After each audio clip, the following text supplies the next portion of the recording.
That is the greatest moment in my life, bro.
What's up, and welcome back, fellow Siege spectators and players. We are back for another installation of the Siege Double Shot, and we are coming at you Challenger Series style. I am the Reverend Whiskey Glitter, and with me, as always, my partner and co-host, Mr. Whiskey Run. That's right. Welcome back, everyone, to the Challenger Series. It's not the Challenger League. There's no opportunity besides this. We have come down to the final playoff. Double elimination bracket. 8 teams are left, my friend. We said we weren't going to be sitting here last week, but the opportunity arose to make sure that every playoff game got covered, and we were here to help.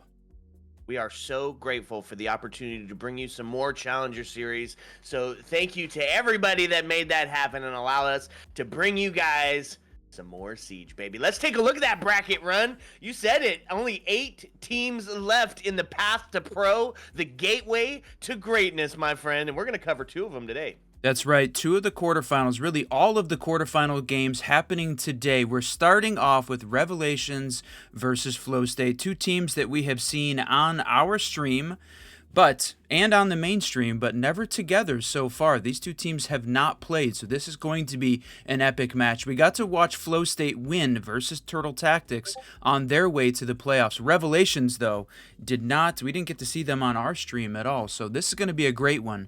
The Forsaken and Core, JJ & Co. and Space Tubes are on the main R6 channel. And then, I know everyone's been asking for it, later today, 4 p.m., M80X versus the Unks as Game 2.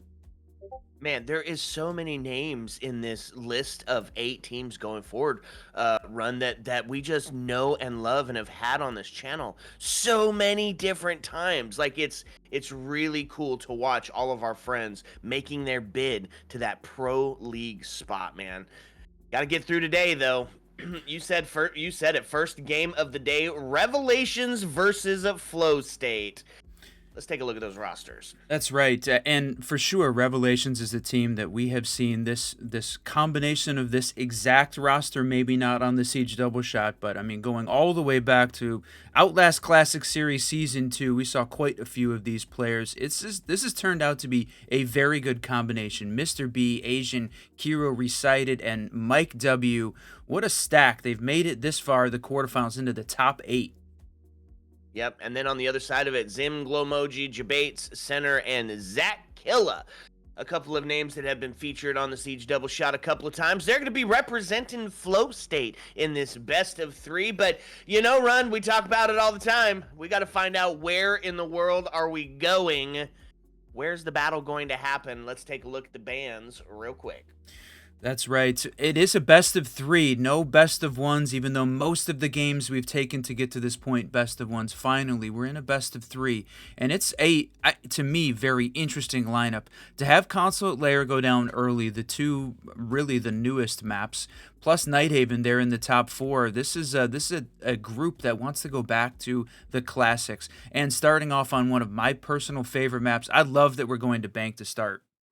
Yeah, Bank is such a great map. It's open, it's big, it's got a lot of variety to the strats being brought to the table, and then really just the complete opposite side of it in the next pick is that we're heading to Skyscraper, right? And that's kind of one that's like, man, Run, that's a difficult one for us, right? This is such a defender-sided map that you have really, if you're picking it, you've got to have something special set aside on your attack for your attacking half because, man, you got to put a show on to get it done here.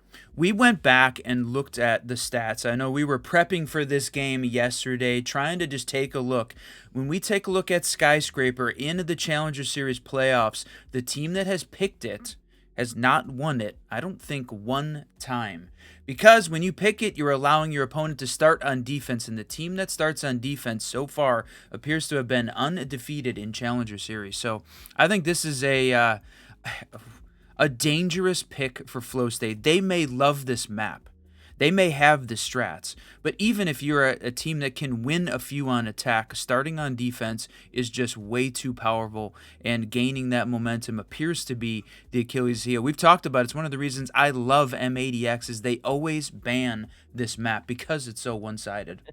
Hey, listen, when I see Skyscraper picked, when I see it tells me that team is feeling very confident in their attacking half of Skyscraper for Siege. So I'm looking to see something inventive. I'm looking to see something different when we head into map 2. And then run, should fate deem it necessary, should we find ourselves there in this best of 3 that needs all of them, we're headed to the great equalizer at the very end of it. Clubhouse, yeah.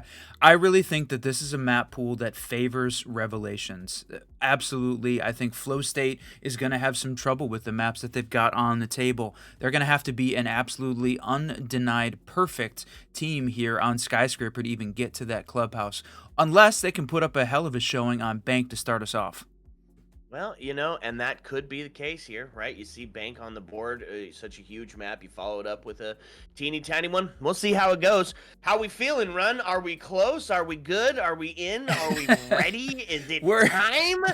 What we have is Rainbow Six Siege, and I know, huge thanks to Ubisoft, Nerd Street, Blast, all of the organizations that supported us getting to this point, but we're still going to have to fight through a rehost. So the lobby is getting remade. We're going to get set back up for game 1, map 1. Again, this is a best of 3. We do have 2 best of 3s today. We're going to see Revelations v Flow State to start, and then M80X versus the Unks next game, my friend. Okay, well, at least we're getting it done and dusted, over with right here at the beginning. Rehost in progress, but when we come back, it's going to be the dramatic start to some best of 3 bangers. Ayo. Let's go.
What's up and welcome back, fellow Siege spectators and players. We're back. We did it. Rehost Dundada. Sayonara. See you later. Special quick shout out and thank you for watching Super and company. We appreciate you guys tuning in and watching this with us.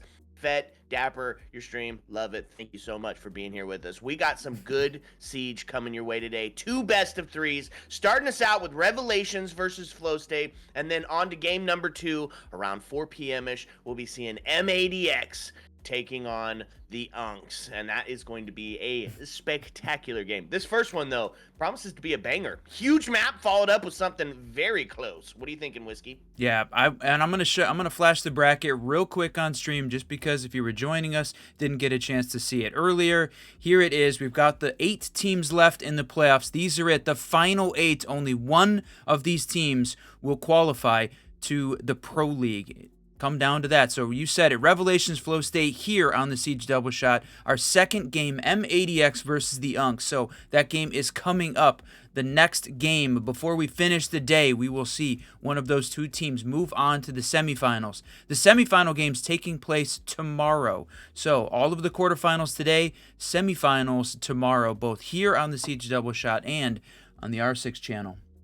Man, what some games we got coming up. Yeah, and if you want to see the other games going on, that is going to be Forsaken, Core Gaming, and also JJ & Co. taking on Space Shoobs. That is, in fact, on the main Rainbow Six channel, being brought to you by Jazzman and Light Rose. So, chef's kiss to the kind of casting you're going to get over there. Yeah, and I gotta say, so the question is, how long is it going to take? We saw that come up. Well, our game starting now, my friend. Here it is. Bank. Okay, Bank. What do we love about it? It's huge. It's spread out. There are some accepted strats to be utilized. There's some primaries and secondaries that we get to religiously. But one of the things that we do know is that it is so important to control the pace of the rounds set forward. And so for the first ban that we're going to see on the board, it's a little bit of nod towards some of that traditional Siege Whiskey. We're going to see Dokkaebi gone. That is surprising. We have not seen basically a non-shield operator to start this thing off in a very long time, it seems. The shields absolutely hated. Flowstate going to answer back right into that meta. Getting rid of the Blackbeard, that does leave Blitz and Monty both available to start this thing off. Yeah, and guess who else it leaves on the board? Somebody who's dangerous in the hands of somebody that knows how to use it. Deimos going to be a viable operator today on Bank. Lots of soft breach to be had to that, especially when you're doing some of those 2-floor extensions. And then an interesting pick to follow it up. Echo going to be taken off the board. We've seen this before. Right, it's great for stopping that post plant. It's great for blasting shields when you are trying to get in and get yourself in a position to get a plant down. This is an interesting pick. Somebody's cooking right now. Yeah, I mean, we watched in the Pro League, the Bank plant denial has been successful. We've also seen it fail in some hilarious ways, but the fact that Echo is gone, that definitely changes things up a little bit and sort of feels like maybe a little bit of research, a little bit of target ban. We know that during the Swiss stage, the players and the teams had access to all of the match replay files, so they could utilize that. Take a look at how the teams were playing. Plenty of research could have happened if the teams wanted to use it that way. Yeah, that's true. So what are we going to see first? We were talking about what is your primary, what is your secondary. Well, in this new era of Siege, first floors are the meta, man. You can hold some extensions up top. You can utilize intel from down below. And we're going to see it start out here today on the first floor in the open, in the meeting hall area. I love this first pick. It's an interesting one. I know, even though we talk about the rise of the mid-floor sites here on Bank, this 3-floor map, we're going to see the first. I'm still a little bit surprised. The basement, the second floor still, I think, have a little bit of defensive advantage in place for them. So choosing to go to the mid, I think, feels like maybe a little bit of a flex, a little bit of a confidence here coming in from the Revelations team. Yeah, or they've got something cooked up. I mean, look at who they're bringing to the table. We talked about one of the important things about Bank is making sure that you're setting the pace. You're the one that is setting the pace in the round. And so what does the defense bring to that? We got the Vigils bringing us a little bit of that roam game, right? A little bit of that floor distraction. Mira to hold on to it. Mike W onto the mute, making sure that we're taking that intel away. And then you're bringing out two huge pace setters, Capcan and Azami on the board. And what does that do? It forces you to check every door and every window, and you've got to find a way to deal with the Kiva barriers. Now, they're doing that on the side of Flowstate, Whiskey, right? We've already see Glowmoji bringing out the Flores, getting active, trying to get rid of some of that static warfare that only Azami can bring. That's interesting, right? When you talk about banning the Echo, leaving the Azami on the board certainly makes it a little bit more difficult. So Flowstate on the attacking side would rather deal with the Azami than deal with the Echo. So it feels to me like they're maybe a little bit more comfortable with the direct and not wanting to be forced into playing the IQ. Somebody like that to identify where all of those Echo drones are at. But sitting at nearly a minute and a half left into this first round. This is round one, map one of the Challenger Series playoffs. Okay, two go down. It's the drone users, Twitch and Flores, taken off the board. So some of that util going to stay, specifically looking towards those Capcan traps, which, of course, Twitch is so great at dealing with from a distance. So they start to see the site being opened up, at least above archives and tellers. Try to force them back kind of into sight. Holding on to the rotate. Catch them on the cross. This is actually interesting. It certainly feels like right now that Revelations made a W move here by picking the mid floor. It seems to have thrown Flowstate off. They do seem like they're working on open and clearing this utility, but it feels slow, right? We're at 50 seconds left. We still a 5v3 scenario. You said it, two of the drone users off the board. No opportunity here, and power position still held by Revelations. This is working for them. That's right, and so now start to take a look in here from the archives tellers area. We got a dedicated hold at the top of blue. Now Habana making their way up. Capcan recited, looking to get active here. Takes it onto the Yo! Rewarded for his troubles. A quick swing in from Habana. They're gonna find a descender, takes him off the board. Quickly answered back as Asian's able to find him. Now puts us into a 4-1. All of the pressure now heading on to Ram as the defense is looking towards solidifying their first W. Makes a hatch drop, and Asian's able to take him off the board. Yeah, with no real opportunity there, nothing left. You got one opportunity, try and go for it, but man, Zim was left in that 1vX scenario and did not come out on top. So Revelations picks up round one of map one, and certainly looked like they made the right call there playing the mid-floor site. Well, you know, we talk about a couple times, Run, those solved sites, and Bank has got one that it feels like, right? 2F, the second floor, feels very solved. And yeah, we're switching it up with some pace dictators like castles coming out and blocking off some of those critical push areas, and really maintaining that presence from back deep into sight. But still, you're bringing along the same operators to get it done. So to me, it makes sense that we see that first floor taken first. I mean, I like it. I think it's adaptive. Oh, so I mean, if it worked, it certainly worked there for Revelations. They pulled off the win on round one. Now we get the chance to see Bank, and this team really leaning into the area space to now with the combination of the smoke and the Goyo and the Fenrir. This is a bit of a goated lineup, so Flowstate is going to have to be in the utility burning meta here. The only one advantage I see is it's just the Valk with the C4. No other C4s on the board means that they're going to have to use that smoking Goyo, the most important players probably here for this defense. So said if Flowstate's got to burn all that util early to go for that plant downstairs, and this is a pretty standard setup from a defensive. Resighted, I think, holding that open area upstairs in a little bit of a sneak position could be the X factor here. Yeah, I do like as well that we're seeing that extension upstairs. Part of that hatch opened up in the open area, which means they're in the business of taking up your time. A little bit of time torch here by the defense. And you can tell they're spread completely out. 3 players up onto the first floor, which means just Goyo and Smoke. Just that aforementioned area denial that you were talking about are the people downstairs to deny that quick entry in. Twitch going to be vital here, especially if we've got these Goyos and these Fenrirs, but he's going to get it done with the 417. Only Mingo feeling confident enough to use that F2 regularly. Oh, look at that. The battle outside in the garage takes place. Glowmoji goes down, but so does Mike W. Now, all that, the passive util down, and there it is. Man, Kiru playing upstairs. We said that C4 going to be important. It claimed 1 life in this top-down clear from Flowstate, and then follows it up with 1 and potentially 2. No, just barely gets away with his life. That's right. No damage done on the defensive side either. I mean, they are just sitting full health. Now, Elysian Goo does go off as Hibana makes their way inside. Center looking to maybe try to claim somebody down below or up above on this first floor, but there's only one person, right? It's Mr. B. Smoke sitting on those blue stairs. So everybody now rotated back down to site. So now it gives the attacking team a little bit of an opportunity. They've claimed that real estate. Try to claim some of that vertical presence now. They've only got about 1:06 to work with.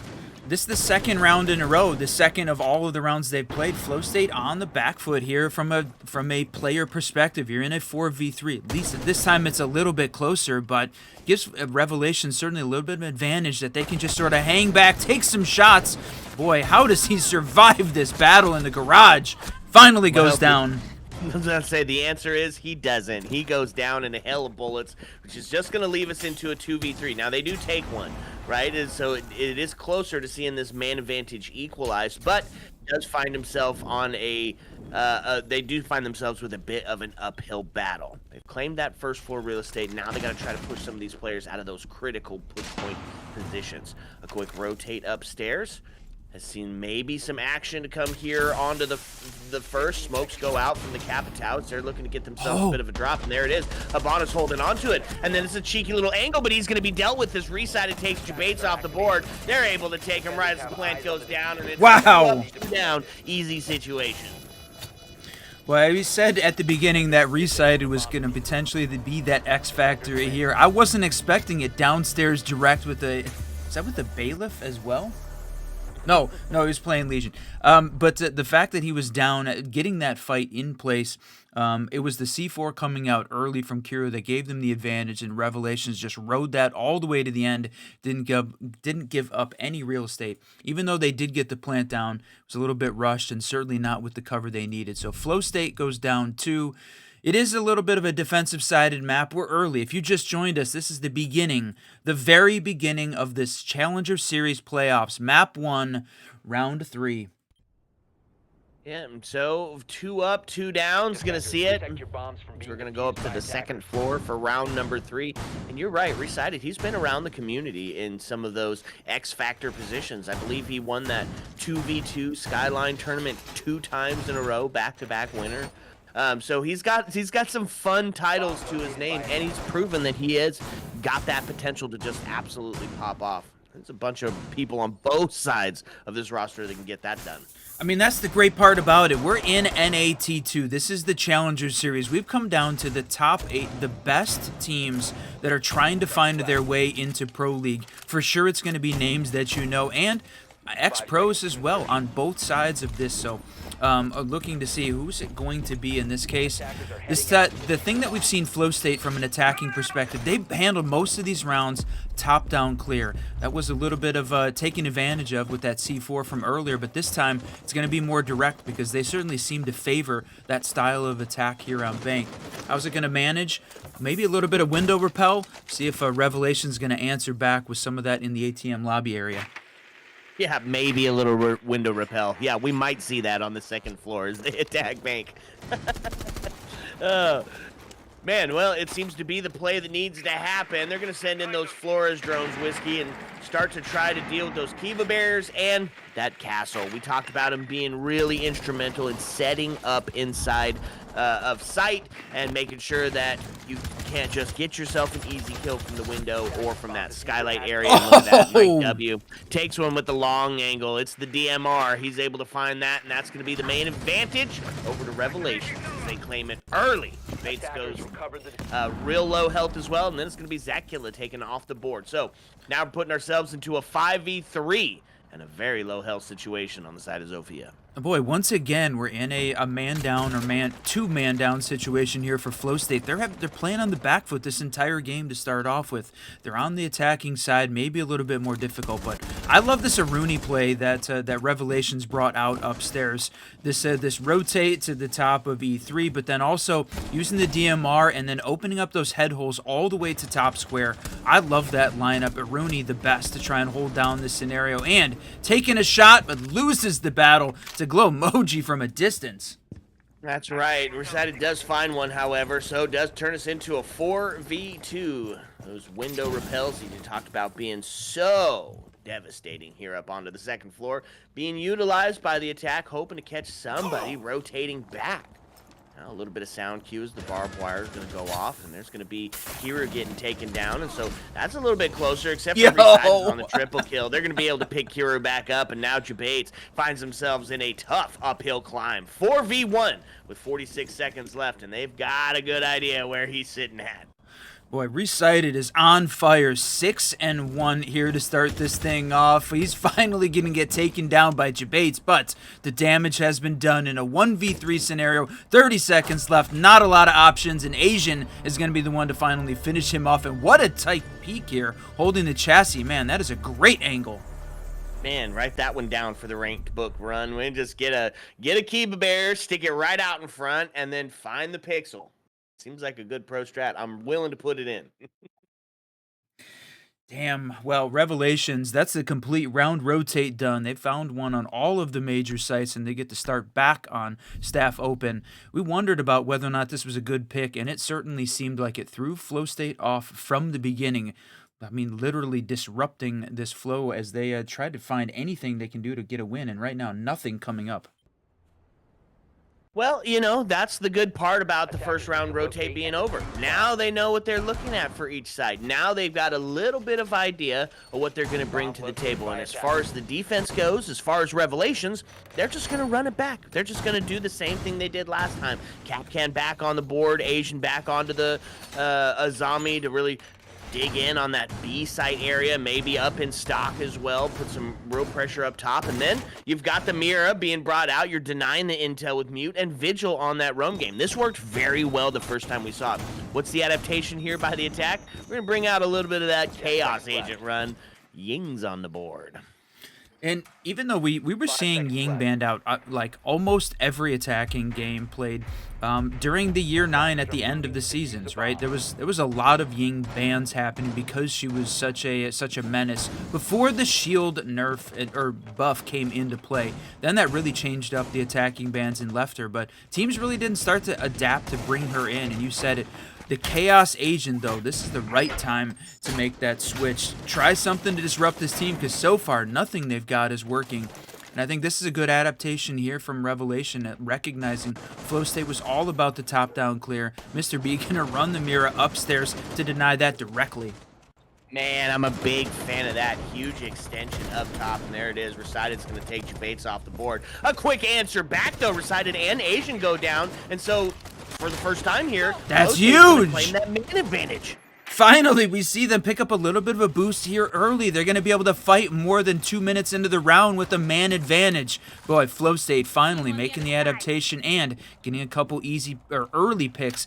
In this case now, Kiro, Mr. B, Mike W left alive to try and fight this thing out. They've made the rotate back down. They're all on the first floor, so the second floor open for Flow State to try and work this, but they're still all outside the building right now with a minute 45.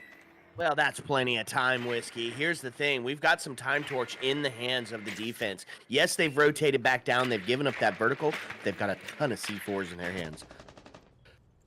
Yeah, the explosive lineup here from what Revelations has got left. Crazy here. They're going to identify that at least Vigil's playing downstairs, holding on to this archives area, but they're still working the vertical side, clearing utility still. That's unfortunate. The barbed wire still giving away some of these lineups, using the ram upstairs, but right now no one from the Revelations side exposing, getting themselves in a position, but downstairs, playing through the hatch. Love that play. But now, huge advantage for Flow State in the final minute. That's right, Mr. B to answer back with a Vector as the last 60 starts to count down. It's a 3v2. The pressure's starting to mount for the defense. It's a hatch drop. A C4 goes off, but nobody there. And now, Glowmoji comes in from the backside, is able to find one. Mr. B to answer back on his Aquila, but the plant's going down. He's going to get this. He's going to stop the planter. Huge play. Now puts him into a 1v1 scenario. He's close, and he's going to find a shot. Mr. B gets it done in a big way as he gets a triple to clutch it up for his homies. Damn, well done there. It looked like Flowstate had the opportunity. They carried the man advantage for almost the entire game, boosted it a little bit down to that 2v1, and it was Mr. B to clean it up just when the plant was going down. Man, Flowstate right now cannot catch a break. Thought that was probably their best opportunity to pick up an attacking win there, and it looked like they were going to carry it, but squandered in the end. And Revelations goes up 4-0 on map 1 of the first best of 3. The second best of 3 today, 4 p.m. We're going to see M80X versus the Unks. That is coming up right after this game is done. They looked so good. Flowstate claimed the man advantage run. They had a shot and then just blew it at the end. It's one that's going to be remembered, right? This is your shot into the Pro League. They're going to feel that one. So now, a little bit of pressure onto the side of Flowstate. Right, you don't want to go into your defensive half down scoreless. They made a great adaptation here on round number 4. Let's see if they've got something different for round 5. One of the big things here I think we're going to be looking at is the Deimos being brought out. 5 seconds remaining. Yeah, I love the Deimos. I think Bank is a great map to be able to use him as well. For me, a little bit of a question mark on... Oh, they switched off. I was going to say question mark for the basement site, because one of the things I think that he is tremendously good at is that vertical play up through the floor. And if a basement bomb site, they're probably not going to have a ton of opportunity for it. So switching over to the Twitch, the IQ, I think this is all a good call here from the Flowstate, making the right adaptations. Yep, definitely bringing the ops needed. So they're going to try to claim some of this top floor real estate, and they're going to get it for free, right? Get a couple of drones in there. They'll see second floor is all theirs for the taking. It's only resighted an Asian hero up on the first floor. They're claiming some of that presence there, especially towards that open area. And it feels like a good play, right? You did well at defending that first floor. Now give them a little bit of extra pressure as they're trying to claim that first floor real estate and then get down into sight. Taking a couple looks at it, some soft walls here on the server side. Make it maybe potentially a little bit easier to open that up. The thing we got to watch out from the Flowstate side, they can't take too much time. We said it. They needed to burn utility. In this case, very similar, maybe the exact same lineup from the Revelation side on defense. This the smoke and only one C4. So if they can burn through those smokes early, they're going to have a huge advantage making the push in. When they played this site last time down at round 2, we did say Flowstate get the plant down. The diffuser was there and it was resighted. They came in with that clutch at the end to shut them down. So they've got the opportunity, but they're running a very similar playbook. Top down clear, and Kiru resighted, ready and waiting. They're going to make the rotate back down, but still playing upstairs. Yeah, double rotate down. But Asian is still sitting in that elevator, looking to play spoiler, having himself a bit of a lurk. And look at this. We're just going to see Grim start to make their way into server relatively uncontested. So a couple of free looks if he catch somebody off guard here, making that rotate back. Find themselves in a good spot. Now Twitch takes a couple of looks. Asian has already dropped back down to the other elevators. Got a Fenrir gadget set up in case that hatch drop starts to become a bit of a problem. There's going to be the first bit of kills. It's a trade! Board, and it's going to be a trade. Double headshots ring out. So it does put us in a 4-4. Whiskey, that takes the C4 off the board. Now they still this Revelations defense still has all 3 smokes in play, and it's 30 seconds. He can use all of them to just completely deny this plant. They're gonna have to get him off the board. He's playing deep in vault, hanging back, holding on to red along with resighted. This is a dangerous situation for Flowstate. Yeah, resighted finds one. Mike W able to capitalize, and now as the Grim Bees go out, looking to potentially get a plant, there's going to be another kill. Mike W on that Vector, just being insane. A quick drop down hatch is going to see 1 kill. A second Zach starts to ring out. Looking for a third, but Mike W able to take him down. Boy, he had it starting to flow there, right? He's looking in the right directions. Shoot, pivot, shoot, pivot. He finds that kill onto Mike W, and that might be a different round count.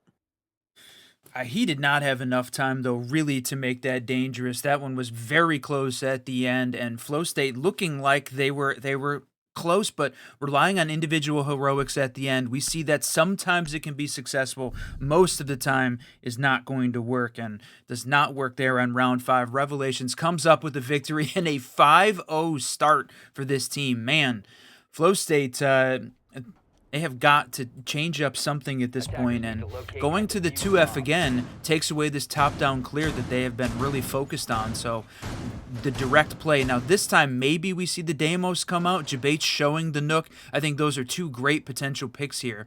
They're going to need to run the Ash, though, make sure that they can clear out some of this defensive utility, specifically Asians. The Kiba barriers going to block all those sightlines, make that a little bit more difficult. Yeah, coupled up with the castle, I mean, this is a really dug-in scenario.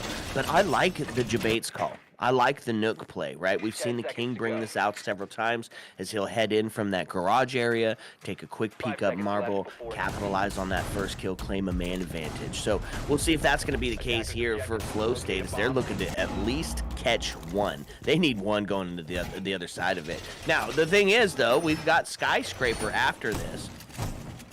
But Revelations goes on defense first, right? Yeah, that's right. We said early on in the map bans, if you didn't catch it, we are seeing Bank, Sky, and if required, Clubhouse as the decider. And we said this was a very dangerous map pool that definitely favored Revelations. Flow State playing into that by picking Skyscraper. And you said it, Revelation's going to start on defense on Flow State map pick. They're going to have to be unbelievable on Skyscraper. And potentially here, we talked about during CS, no people that picked that map winning it. So we'll see whether or not Flow States can break what I'm going to call the Skyscraper curse. Yeah, the Skyscraper curse. First one's going to fall. Grim goes off the board. Mike W claiming another one. And Mr. B able to take Zach Kill off the board, and this is starting to look like a 6-0 start, man. And that is a tough place to find yourself. That is just a tough place to find yourself. I mean, we're in T2 here. This is the top of the pinnacle of Siege, just outside of the Pro League. These teams fighting for their spot now. If you're just joining us again, this is a double elimination playoff bracket. We are in the first round in the quarterfinals. That means this is not a go-home scenario. You have to lose twice. So the loser of this game is going to go down to the lower bracket to battle it out. And we have seen some teams have some amazing lower bracket runs. Say G2 during the 2023 SI. Could this be that game here for Flow State? Still early on, plenty of Siege left to be played, but nobody going home yet today.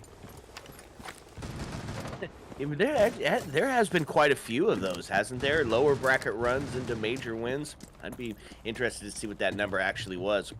Feels like you start to get a little bit more to play for, right? Things are a little bit more exciting.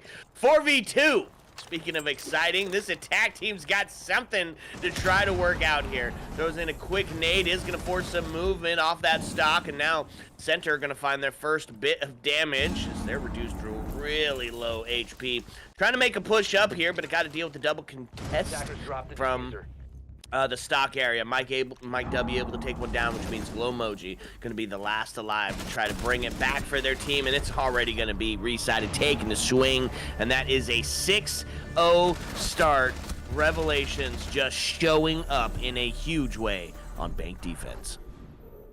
Yeah, and going into this, I don't think any of us were expecting it to be this one-sided. Revelations, Flow State, both, they've made it all the way through. If we take a look back at how many teams played in the open qualifiers to get to this point, 400 different teams, combinations of teams, some trying multiple times, qualifying to get into this top 8. So they have battled through the brackets. They've battled through Swiss to make it to this spot. They've sent a lot of good teams home, but sometimes you got to do it on game day. And right now, Revelations is showing up in a big way. You said it, 6-0 half. We're on match point here for map 1 of round 1 of the playoffs.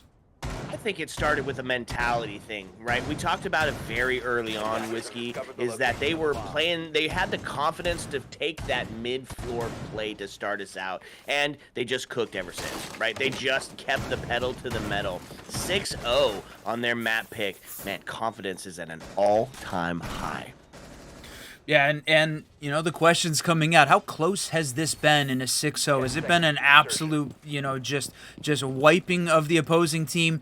No, there have been a couple rounds where Flow State got close, but the majority of these rounds heavily favored in Revelations, specifically because they're picking up the opening kills, they're gaining an early man advantage, and then they're not pushing the advantage, they're not throwing bodies at this team. This is a team that is ready. They are trying to win the spot in the playoffs, so they're holding back, but certainly Revelations reading into the Flow State top-down clear. Now, Flow State in this time, they're going to play the basement site to start off with and keep a fairly heavy roam game here. Zach upstairs on the 2F with Zim holding down the blue stairs and Jabates lurking there in the janitor closet. Look, this is a very similar setup to what we saw Revelations bring to their defensive table on the first. And yeah, to answer your question in chat, yeah, we did see a diffuse. Flow State got one down, but it was immediately shut down. Man advantage to be had over to Revelations, and of course they claimed the round at the end of it. But this is a similar approach, right? Double up on the area denial. The only difference is they're bringing along that mirror. Jabate's going to find Mike W off the board. Is answered back. Station is able to take him down. That was a huge bit of a pick here. I think, who do they have instead of the mirror brought down for that first floor site? I can't quite remember now.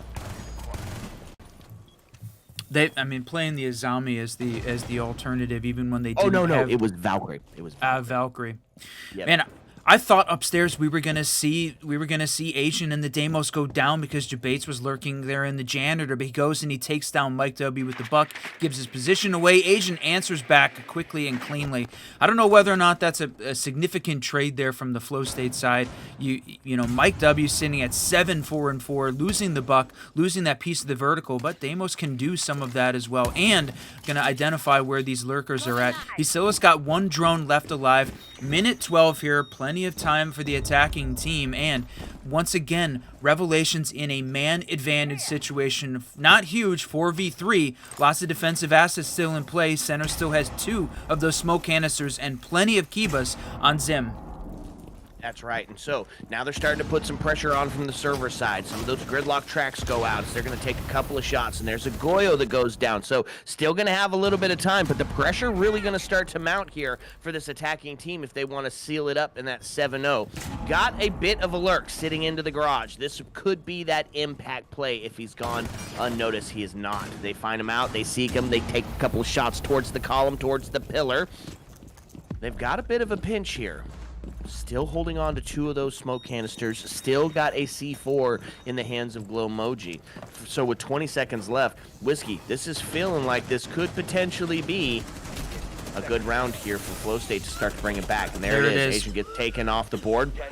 10 seconds left as the gas canisters start to go out, and that's going to be Mr. B getting down to a very low health scenario, but he's going to be in there starting to stick this plant. Now it's a shotgun that goes out. Glowmoji takes Kiru off the board, and they find themselves in a post-plant scenario. The double kill as Glowmoji goes down, so now into a 1v1, but Mr. B is just a bullet. He is one shot away from Flow State finding their first No way! Round. He's going to get the down. Wow! He's going to be able to save this one. Doesn't quite know that he's got him down, and going for the pickup here, maybe a little bit of a flex move or something, but I don't think they know that he got him down. There it is. There's the kill, and he's going to get himself in place, and the diffuser's going to be taken. Flow State's going to find their first. I honestly can't believe they got that diffuser down. With just a few seconds left, I thought those smoke canisters, the first one hit perfectly, denied the plant, but the second one, not sure what happened there, missed, and I can't believe they got that plant down. Flow State, though, dodged a bullet, managed to win the battle in the post-plant scenario and pick up their first. You didn't need a 7-0 victory to feel extremely confident coming into it, but Flow State, that's the first piece, maybe the claw back. It is a huge battle, though, to try and find all 6 in a row. Well, got to start somewhere, right? The question is asked, how do you eat an elephant run? And that's one damn bite at a time. They took their first bite. Flow State finds one. Now we just got to see him be perfect for 5 more. Instead of leaning into that first floor, they're going to stick a little bit more traditional in their sense of bank play, which means we're going to see the second floor as our secondary site, and kind of a similar approach, right? Really on the slowdown, really on those pace setters. Jabates and Zach bringing out Azami and Castle, making sure they're going to slow it down, and of course, the Mira, right? Mira has just been instrumental for holding on to those windows, making sure that you just can't claim that space, claim those rotate kills. And this, it's a good defensive setup, and the reason is, Whiskey, it works. Now the difference here on the attacking side, we're seeing Revelations and Mr. B bringing out Demonte. We talked about this very early on during the ban phase, that choosing to ban the Dokkaebi leaves the Monty available on the board, and we didn't see Flowstate really utilize that. They loved the top-down clear, didn't focus on the shield play, so this is going to be the first time, and this top floor site is one of the places that the shield Monty really excels, so this could be a very dangerous situation for Flowstate. Going to have to hold on tight. They've got really no roam game at all at this point. Oh, wow, that is a huge first down, but Wilmo's going to get picked back up and keep it tied up, all 10 in the server. Yeah, that was a big play, right? Couldn't get the confirm on it, of course. But here's where we see that Monty that you talk about be such an instrumental part, is taking up the space, claiming this real estate up the spiral stairs. And what does that do? It forces these defenders to get back out of that disadvantageous position, forcing them to potentially get put into the position of getting taken off by one of those crosses being held on the windows. And look at that, Whiskey, it was a pocket mirror, not seen earlier in the round, which means they got to find a new way to adapt and deal with that one.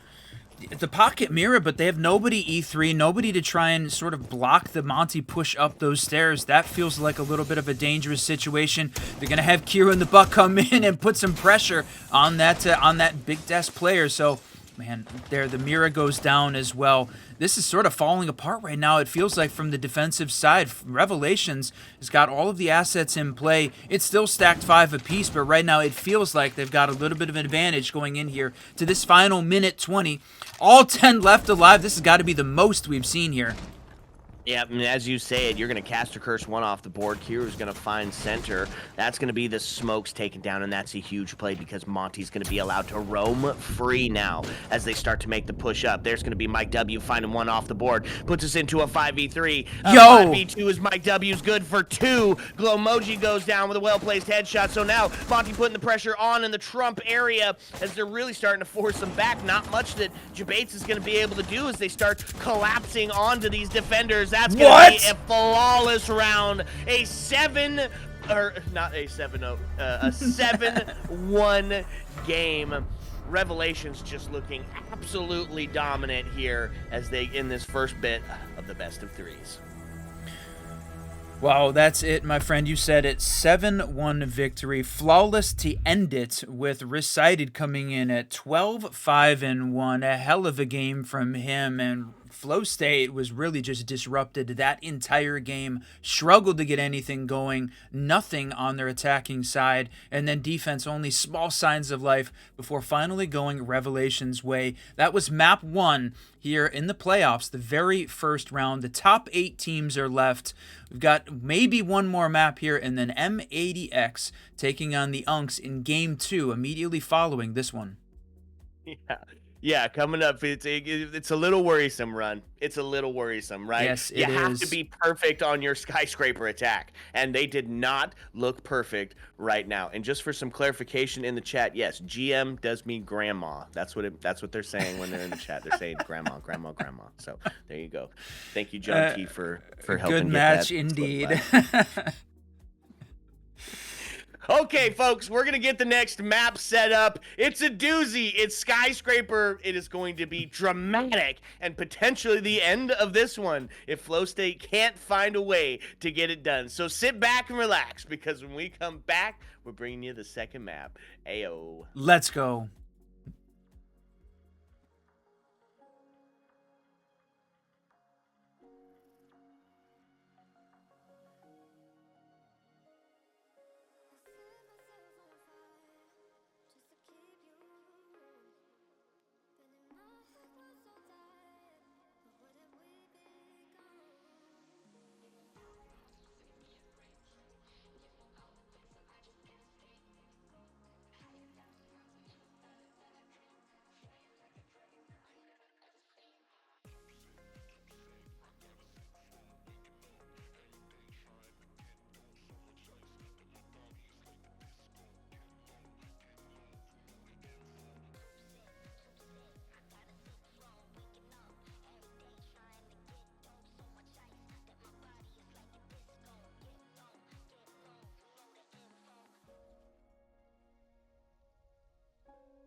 What's up and welcome back, fellow Siege spectators and players.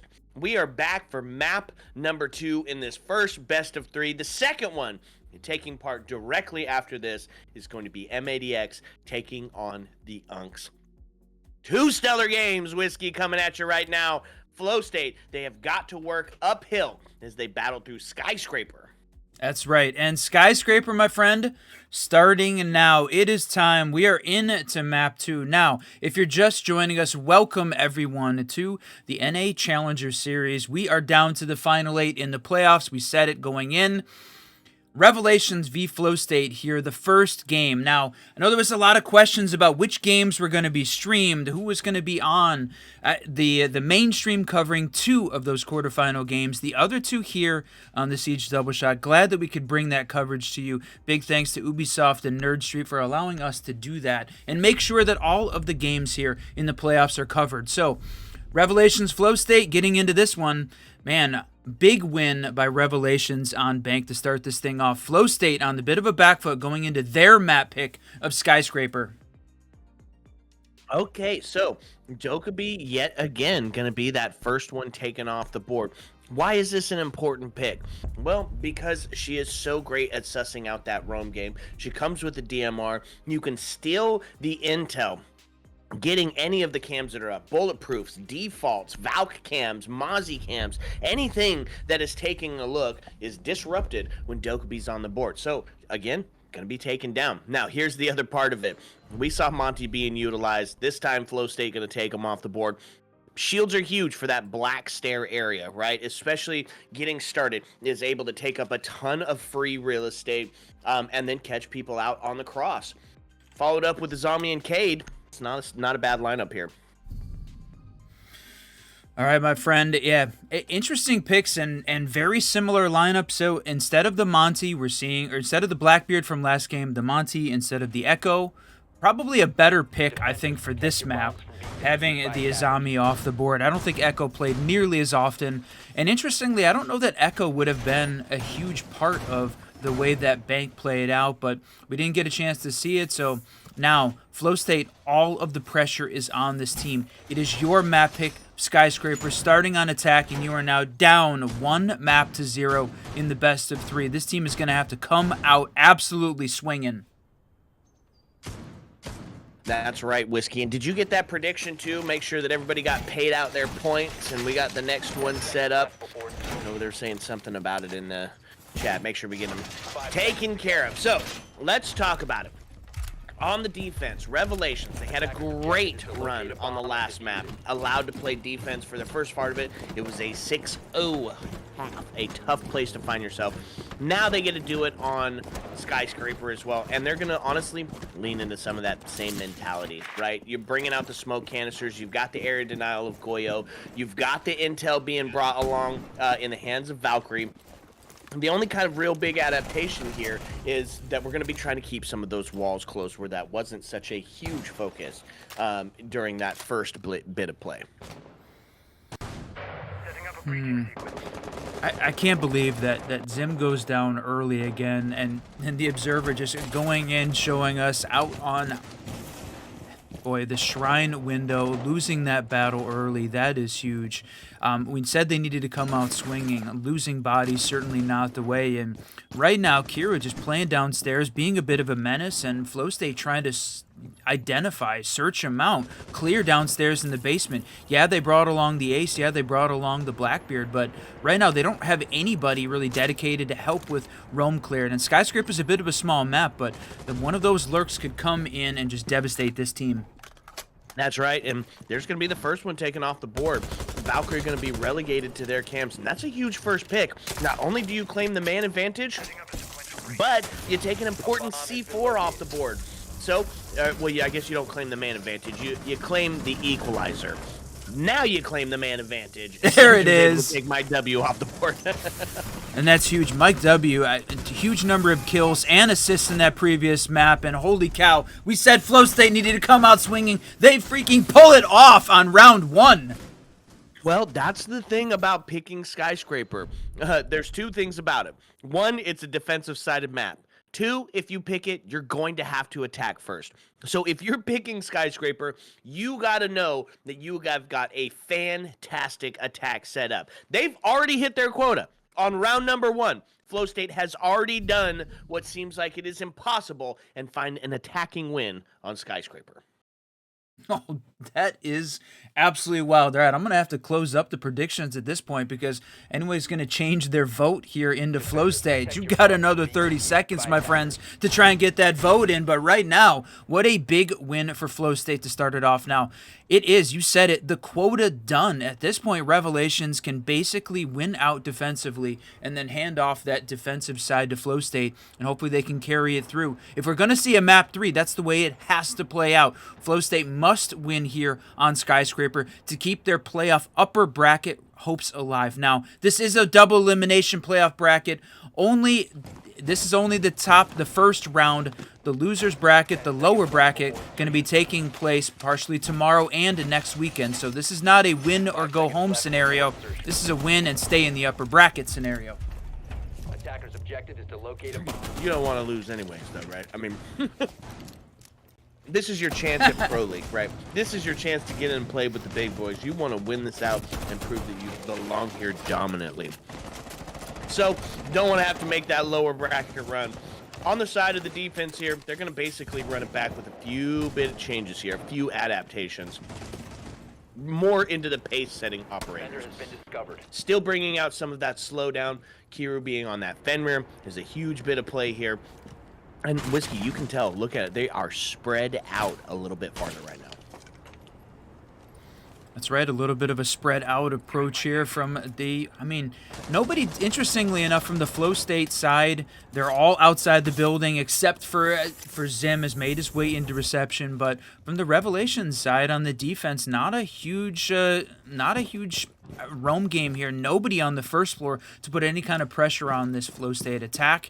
So it's a minute 50 left in the round. We're getting close to halfway down, and it feels like a little bit of a slow start here for Flowstate on this round.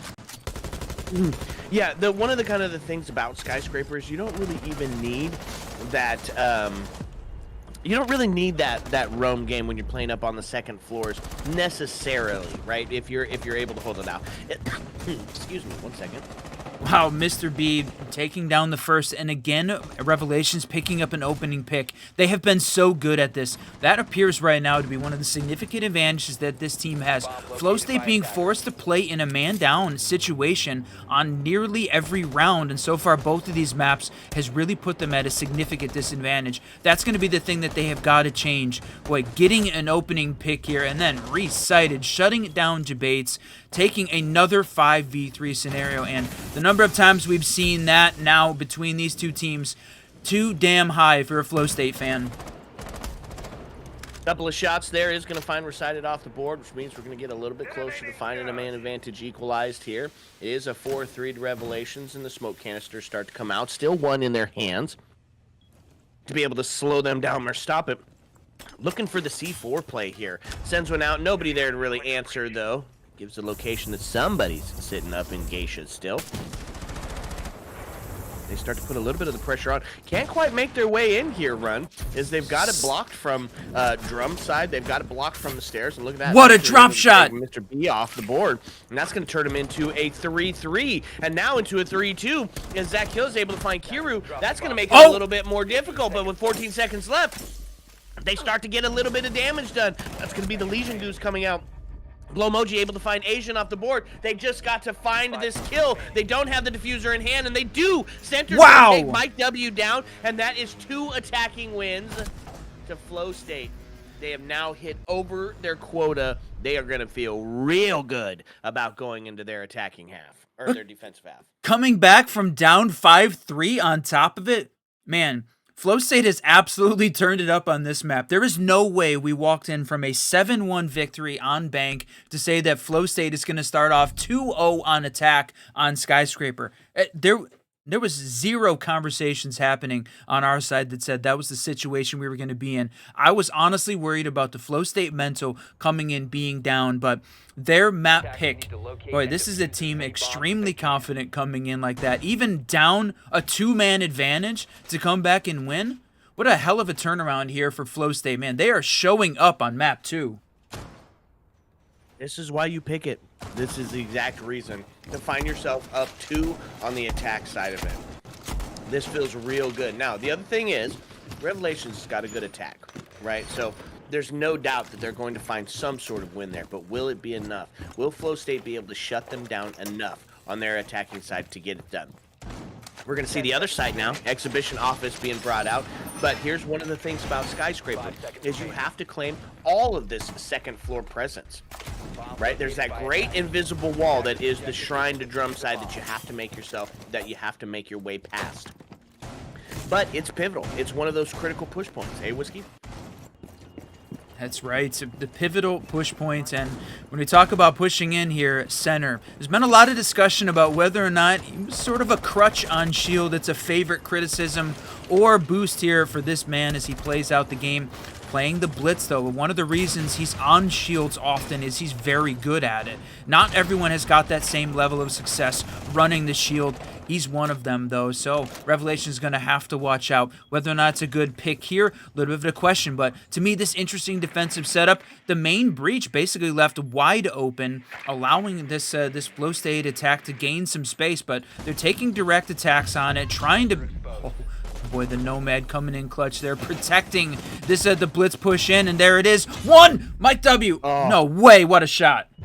Yeah, wall bang and finds him one. Jabate's able to answer back on a Kiru. There's a couple that ring out with Recited and Asian taking the last two. The main advantage now claimed in the hands of Revelations. They take a shot at the top of the stairs.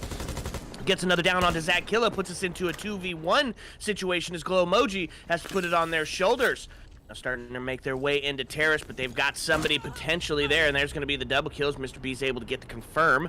Does take us into a true 1v2 scenario. Flashes go in, Diffuser's cold, takes a quick swing onto Terrace, but not going to find it. Recited takes Glow Emoji down, and Revelation's able to find their first. I mean, we expected a defensive win at this point. It was feeling like all Flowstate, tons of momentum in their favor, but it was bound to come to a stop. Revelations finds one this time on the Office Exhibition side of the map. So rather than go back to T Karaoke, they're going to go ahead and show the complete round rotate for Kitchen Barbecue. And this traditionally a very poor defensive site and the best opportunity the attackers have to try to find one. So Flowstate looking potentially to go up 3-1. Revelation's going to try and hold it off and tie it up. And I like this combo of operators they're bringing out. The Mute. We haven't seen like a ton of focus on the intel side of Siege at this point. It certainly seems like it's a lot more direct. And I wouldn't say TDM meta style play because these two teams are playing very strategically, but that Mr. B Mute coming in, going to try and deny any of that intel and back up Recited with the castle barricades to block off those sight lines. Tough place to find yourself in, Whiskey, where you have to take it down to the Tersh site because your primary site was exploded, right? Twice they lost it up on that T Karaoke side, so forced to go down to the Tersh site. Now, hopefully you've got something a little bit special, but this feels, if you're a Flowstate fan, this feels like a pretty solid move for you guys heading into this attacking. Now, the round that Center played Blitz, they didn't win. So that'll be the question here. Is this the pick? He's going to go ahead and run it again. But I love that Zim bringing out this the Flores to try and take out some of the castle barricades, but like we said, backed up by the Mute Jammer, going to make it a little bit more difficult. That utility coming in, playing synergistically, giving this Revelations defense a little bit of a boost. We're still stacked 10 in the lobby pretty early at this point, and playing on those black stairs. Right now, to me, it feels like Revelations got a pretty good spread out defense at this point. Yeah, I mean, it's a huge extension and focus up top. 4 members being up there on the second floor to make sure you can't claim that vertical is one of the most important parts of getting into this barbecue kitchen site, right? Is having that vertical because, I mean, it's all soft floor, so you'll be able to deny any sort of plant. Center does make his way up. Spearhead action as he starts to put a little bit of pressure on these defenders, but they're still, for the most part, linked up. Kiru, though, going to go down, and that's a huge play, right? Kiru putting himself on an 0-4 situation. Feels like Flowstate's kind of got his number a little bit. Yeah, completely taking advantage of it, clearing out the defensive utility, and they have pushed the Revelation squad back. They're making this push past the Shrine Drum hallway, trying to gain a little bit of a distance here, but look at this. Blitz holding on to an interesting spot. They're waiting for the play from down below. You can see you've got Recited playing on the hallway stairs, pushing his way down, or Mike W playing on that bar area. That's what they're looking for. They put a little pressure on it here, but they're still in the process of claiming that verticality. Still 3 members up. Now, Flash does go out as they make themselves a bit of a drop. Now, oh man, that's tough. Mike W just not to be denied. He finds double. That's going to take center off the board. Jabates does answer back, but the damage has been done. Right, main advantage now is into the hands of the defense. And as time starts to tick down, they're going to be caught out on a Legion Goo shot. So 44 is yet again a pattern forming. Glowmoji, the last alive, to try to bring this back. A couple of pop shots there, but not going to be rewarded for that just yet. Yeah, Glowmoji here, you said it, the last left alive, the last 30 seconds. He's going to take the fight directly downstairs, but they've got coverage all over on this map. The tight peek on the chassis. What a shot! No kidding. Does delete one, but Diffuser's upstairs, so no chance of getting a plant down, and not going to find yourself in a 1v1 situation where you can go for the vertical here. It does get the down, and it is a 1v, but it's the vertical claimed. No Diffuser in hand. You're going to have to make the push. 3 seconds. He's going to drop down the hatch. They're playing Ring Around the Rosie. It's not going to be the case. Glowmoji gets taken out, and the defense is going to find their next. All right, we said it was the best opportunity there for the attacking team on that first floor site, but well played there by Revelations. And I think really the turning point of that round was the drop. We saw them stack up on top of the terrace there and drop down, not realizing though that Mike W had made the rotate into the pantry side. They were going to try and make a push up the main stairs and just absolutely shut down. Revelations comes up. Big win on defense and tied this thing up 2-2. And you said it, Flowstate has already found the quota, though. They're already won 2 attacking rounds. Should be feeling very good. But they want to keep the pressure up on this Revelations team. If they can find a third, man, what a boost going into their defensive half. Yeah, I'm not going to say that it's necessary because 5-1's the half, right? 5-1 is the suggested half for Skyscraper, so anything outside of this for Flowstate is going to be just ice cream. Or ice cream, just frosting on the cake. I mean, I love ice cream too, bro. You know what? Let's just get some after this match is over. But after this one is over, I know we got a lot of people wondering, when does M80X play? That is 4 p.m. 4 p.m. that M80X best of 3 is going to start versus the Unks. We've got to get through this best of 3 first between Revelations and Flowstate. These two teams playing this at the beginning here, the quarterfinals in the upper bracket in the playoffs. Attackers have dropped the bomb defuse. Okay, so find ourselves in a fun position here. If you're a Revelations fan, T Karaoke has just been an absolutely devastating sight for you. If you're a Revelations fan, so what do? They're gonna kind of bring out a similar lineup. They're still gonna have that slowdown capability. Mr. B favoring that smoke pick. But really just no real change on the side of the defense here. They're going to just look to get frag heavy instead.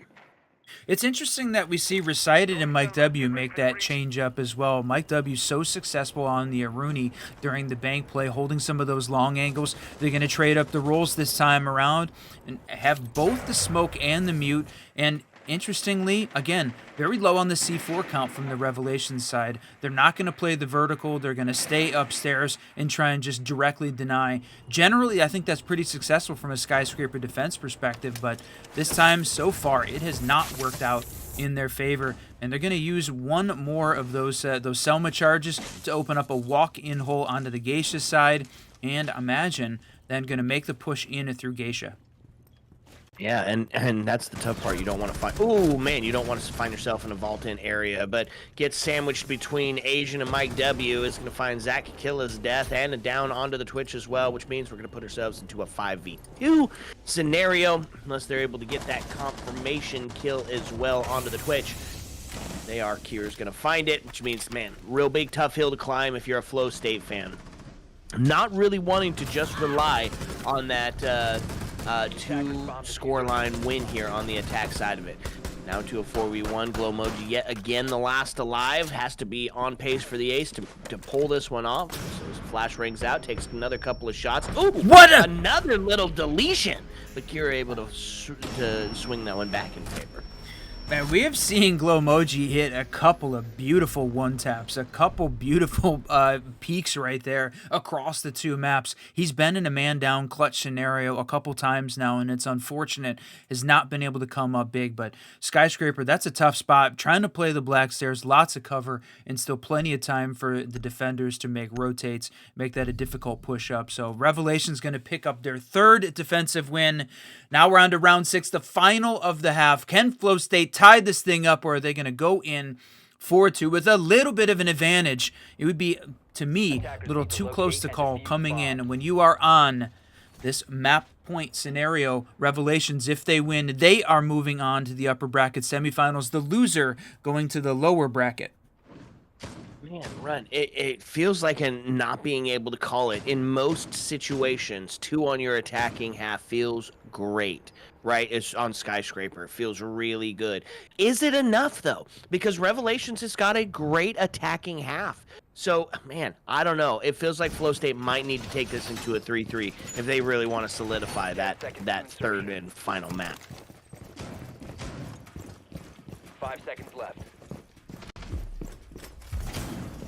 Okay, here we go. Defense. Wow. Intel, we're going to see Mr. B put themselves onto the comfort pick that is Ella. So potentially anticipating some shield play, but center not going to give it to him. Not going to let him have any of that. Not opting for the blitz again, as it just has not proved to be that turning point, that impact that they need.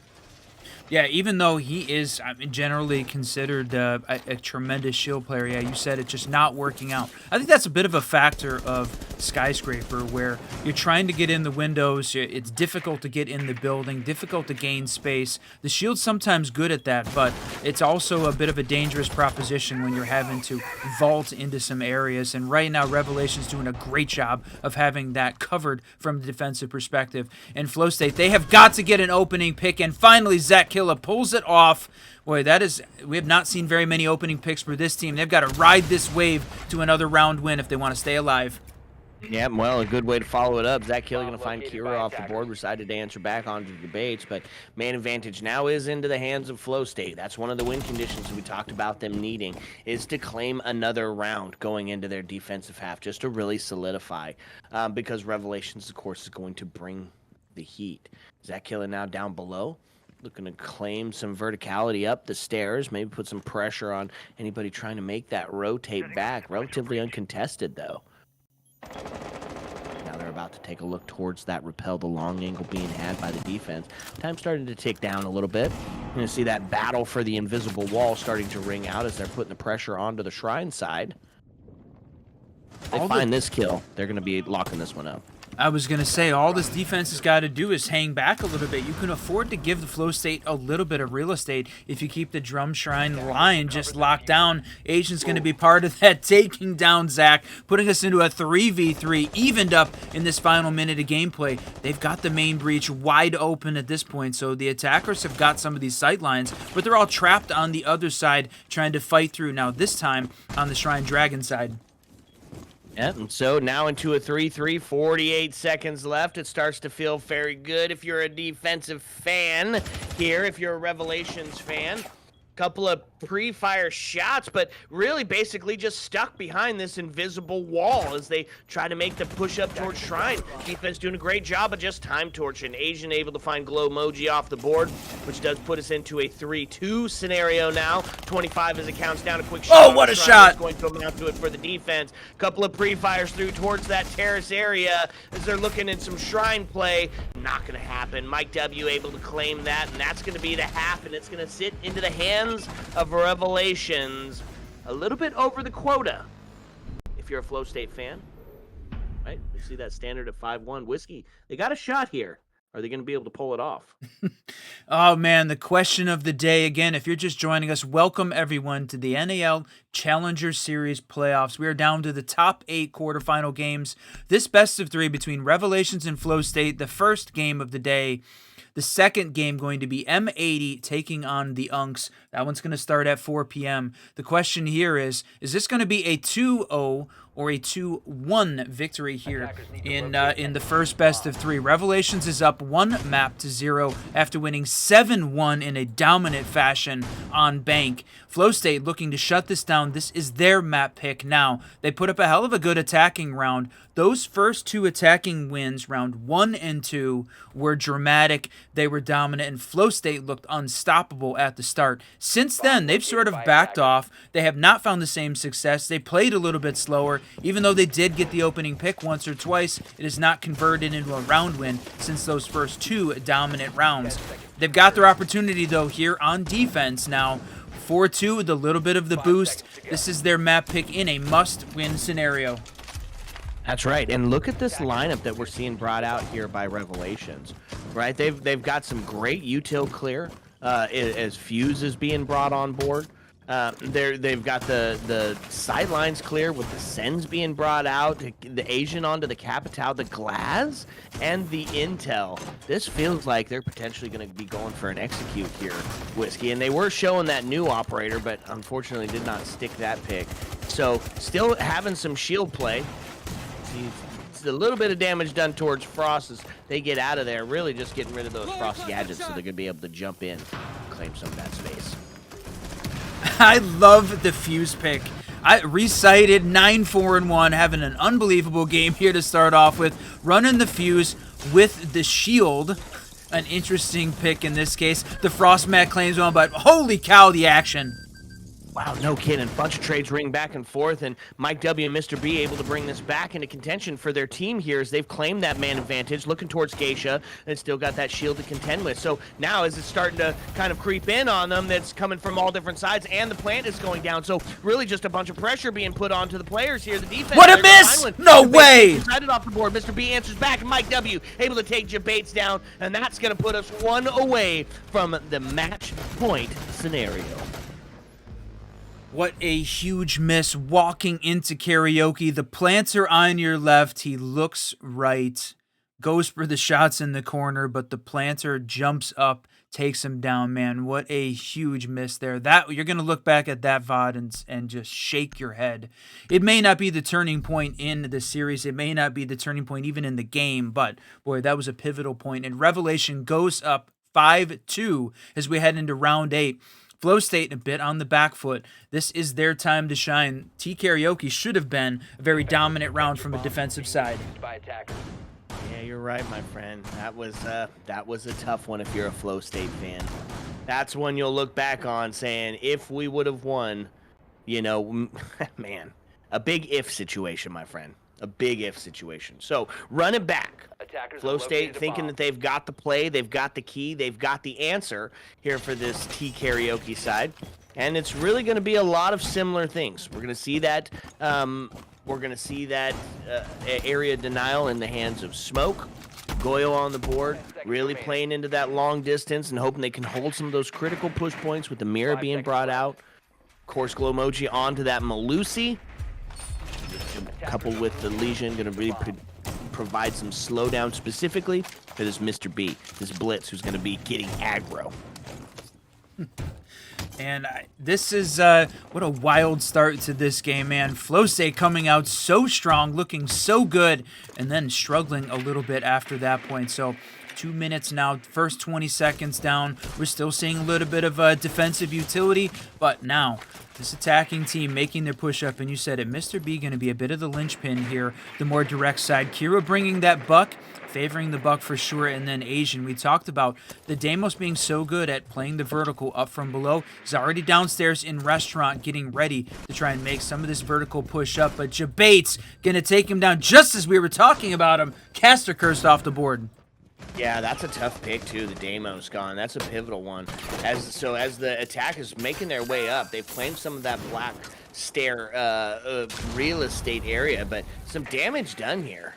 Now kind of isolated the players with that Goyo charge that has kind of stopped them from pushing in and separated them onto the stairs. This is not a bad spot to find yourself in if you're the defense. Man, this just My heart is pounding right now from this Flowstate side. They're trying to stay alive. Revelations, though, 5-2. They're down one man, but they've got the sends in play, plus the blitz upstairs. They've got a little bit of control, opening up this sight line. There's the smoke goes out, but it doesn't hit him. It's not close enough. Yeah, that's a miss right there. Minute and 23 left on the board. Now only one smoke back in it, or back in hand. Jabates is able to find Mike W off the board, so they've claimed the man advantage in a big way. Now looking to push one out of that critical push point scenario as they take some shots underneath with Buck, but damage has been done here. They do have the diffuser. Mr. B is set up to potentially get in, and there's going to be the down. In fact, Mr. B is going to not have that chance to get it done anymore as he goes down. Quick swing there out of Mira is going to amount to the kill, but man, in a really devastating scenario to find yourself in. It's a low health Recited and a 1-in-6 Kiru. Yeah, this is a tough situation here for Revelations. Man, I don't know why Zim made the swing on the door, basically giving away a free kill at that point. But, I mean, when you're up in the man advantage, you're in a 5-3, you can afford to do it, but it turns into a 1v4 scenario, and Flowstate, Glowmochi Committee, the final one of picking that kill up. Well played there by this team, just sort of sitting back at this point, and we are going to walk ourselves into a tech pause before, well, we get into round 9. Man, a little bit of slowdown. It wouldn't be some live siege without some live siege issues. So this isn't a regular timeout. Yeah, this is a tech. So we might just take a quick break here, Whiskey, as they get everything situated and settled. So, folks, quick sit back, relax, because when we come back, we're going to bring you the stunning conclusion. First map.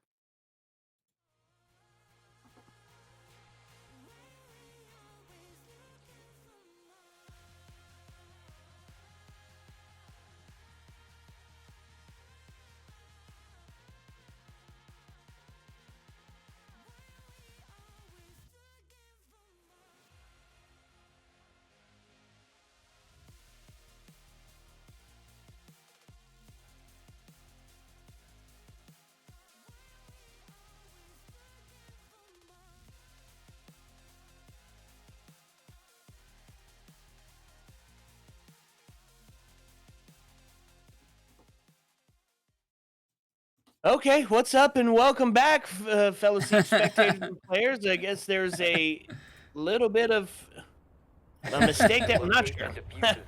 They've got their pause going on. They got it done, and looks like we're back into this one. Yeah, you know, right now we got to appreciate all of the admin staff. We're just here casting the game, getting a chance to bring you all of the action. Appreciate everybody working behind the scenes to try and make that happen. We are here for Revelations v Flowstate, 5v3 scenario here, heading in to round 9. Boy, what is going to happen at this point? Little unclear, but if you're a Flowstate fan, you need them to pick up the pace on defense. They've got to find a 2 just to tie this thing up, and then push on from that point to try and find a win. They are so close, my friend. It is a, right now, 1 map advantage to Revelation after a 7-1 victory on Bank. Man, I gotta tell you, I love having an admin in the game. That makes those decisions quite a bit easier, my friend. We gotta look into that. Okay, looking to get active, Whiskey. Revelations bringing out the new op. Couple of that with Kiru onto the glass, Mr. B on the sends. We might be looking for a little bit of an execute here, and if you're new to Siege or you're new to this season, Whiskey, why don't you tell us about the new operator? Yeah, Raora, we have not seen her very often. She's making the push in, can block off the doors and windows and prevent the defensive team to try and make the rotate back. Look at this, the well-played glass from Kiru coming out with the double. Man, absolutely huge. They claim the space, they cut off the rotates, they smoke it, and then they glass to finish it off. Damage done. Recited goes down. They're able to finish off oh, get the wow. with the C4, but it's now into a 3v2. Oh, a little bit of damage done is now. They might not have been in place to actually get that diffuser going down. Mr. B gonna try it again here. He's going to take it to 50. They're going to get the down onto Asian, and that's going to be equalized here on the number count in a post-plant scenario. So Sens is going out as they're trying to put a little bit of chaos in here and maybe make it to where they don't exactly know where they're bringing it up at. So they're going to run out onto the main, and they're ready for it. Mike W able to claim that kill. Glowmoji, the last alive yet again. It's a 1v2. He's going to try to go for a little bit of the ninja defuse, but Mike W is there, and it is a huge play for Revelations as they now find themselves one away from sending Flowstate down to the lower bracket. We're going to look back at that one and say WTF as well from the Flowstate side. A little bit of ring around the rosy. I don't think just did not understand that Sens was sitting on that same piece of furniture and that they didn't have coverage outside on main breach. That was certainly an unfortunate situation. And right now, Revelations not making very many mistakes, Flowstate making a few too many. When you are talking about your pro league hopes on the line, you can't afford to make those kind of mistakes. So I hate to see either of these teams go home at this point. Luckily, neither of them are. We are in the upper bracket quarterfinals. This is a double elimination playoff bracket. So the loser will be going to the lower bracket to fight that out tomorrow. As we push on, there are just 4 more play days left to find out who makes the Pro League today, tomorrow, and then Saturday, Sunday next weekend. Boy, man, it is all starting to come together. It really becoming that go big or go home scenarios. They are here, Whiskey. We are finding our next Pro League players very soon, and it's just, you can just feel the tension starting to mount. You can see it in the game chats, you can see it in the Twitter posts, you can see it in the exchange of gunfire that is going back and forth. Flowstate, man, they got to be perfect for 3, Whiskey. We'll see if they've got enough in them, enough in the tank to get it done. All right, we're sitting at match point scenario. The first 15 seconds done. This could be it. This could be the final round in the upper bracket here for Flowstate. Are they going to be able to come up big on defense? They have been unsuccessful so far. This is Revelations. If we take a look back, winning 6 in a row after that, or at least until that Flowstate victory back on round 9. So this is, they won 6 in a row and just barely right now shutting down the momentum from this team. Okay, so Blitz recited now onto the shield play, has made his way all the way over to the drum side. Jabate's going to take the first one off the board. That's going to see Kiru go down, but the pressure starting to mount here. The flash goes off. They're able to take the kills. Mike Wow. is able to find Jabate's. And that's going to now put us into an equalized situation, but a low health for Blitz, who's going to be able to not find it. Wow! Killa finds one. Asian goes down, so man advantage now huge and heavy into the hands of Flowstate. Answer back a little bit. Mr. B able to find Glowmoji off the board as they still have a secondary shield, a secondary spearhead, able to push in and claim space, but this one has got an AR associated with it, so huge bit of play there. Oh, he's using the ace trick on the side to try and open up that wall. He throws it on the floor to be able to open up the wall where the electricity was in play. So they're going to try and identify where those, where the mute jammers and the electricity is at to clear it off, try and get some sight lines in. But Mike W and Mr. B in a little bit of a tough scenario at this point, sitting on match point. All they've got to do, though, they pick up this round win. It is over. It's not just match point. It's match point, map point, and upper bracket quarterfinal point for Revelations. A couple of pre-fires onto the drum area is not going to see a kill, so they start to make their way up. Got to take this close battle first. Is able to find one now into a 2-2 as the pre-fire rings out. Mike W able to take center off the board, and it's a low health scenario for Zach Kill. They've still got plenty of time in the 43 seconds, but they're going to have to look to start getting that kill. Grenade goes out, going to force some movement on the side of the defense here. As they're Man, he's just going to make the run out, and there it is. There's the shot. No! And that's going to see Mike W taken off the board. So now, no C4 into the hands of Mira, as we're looking at a 1v1 for the end of the round. Vector rings out. Mr. B gets taken down, and he's caught looking in the wrong way. Man, this is exactly what Flowstate needed.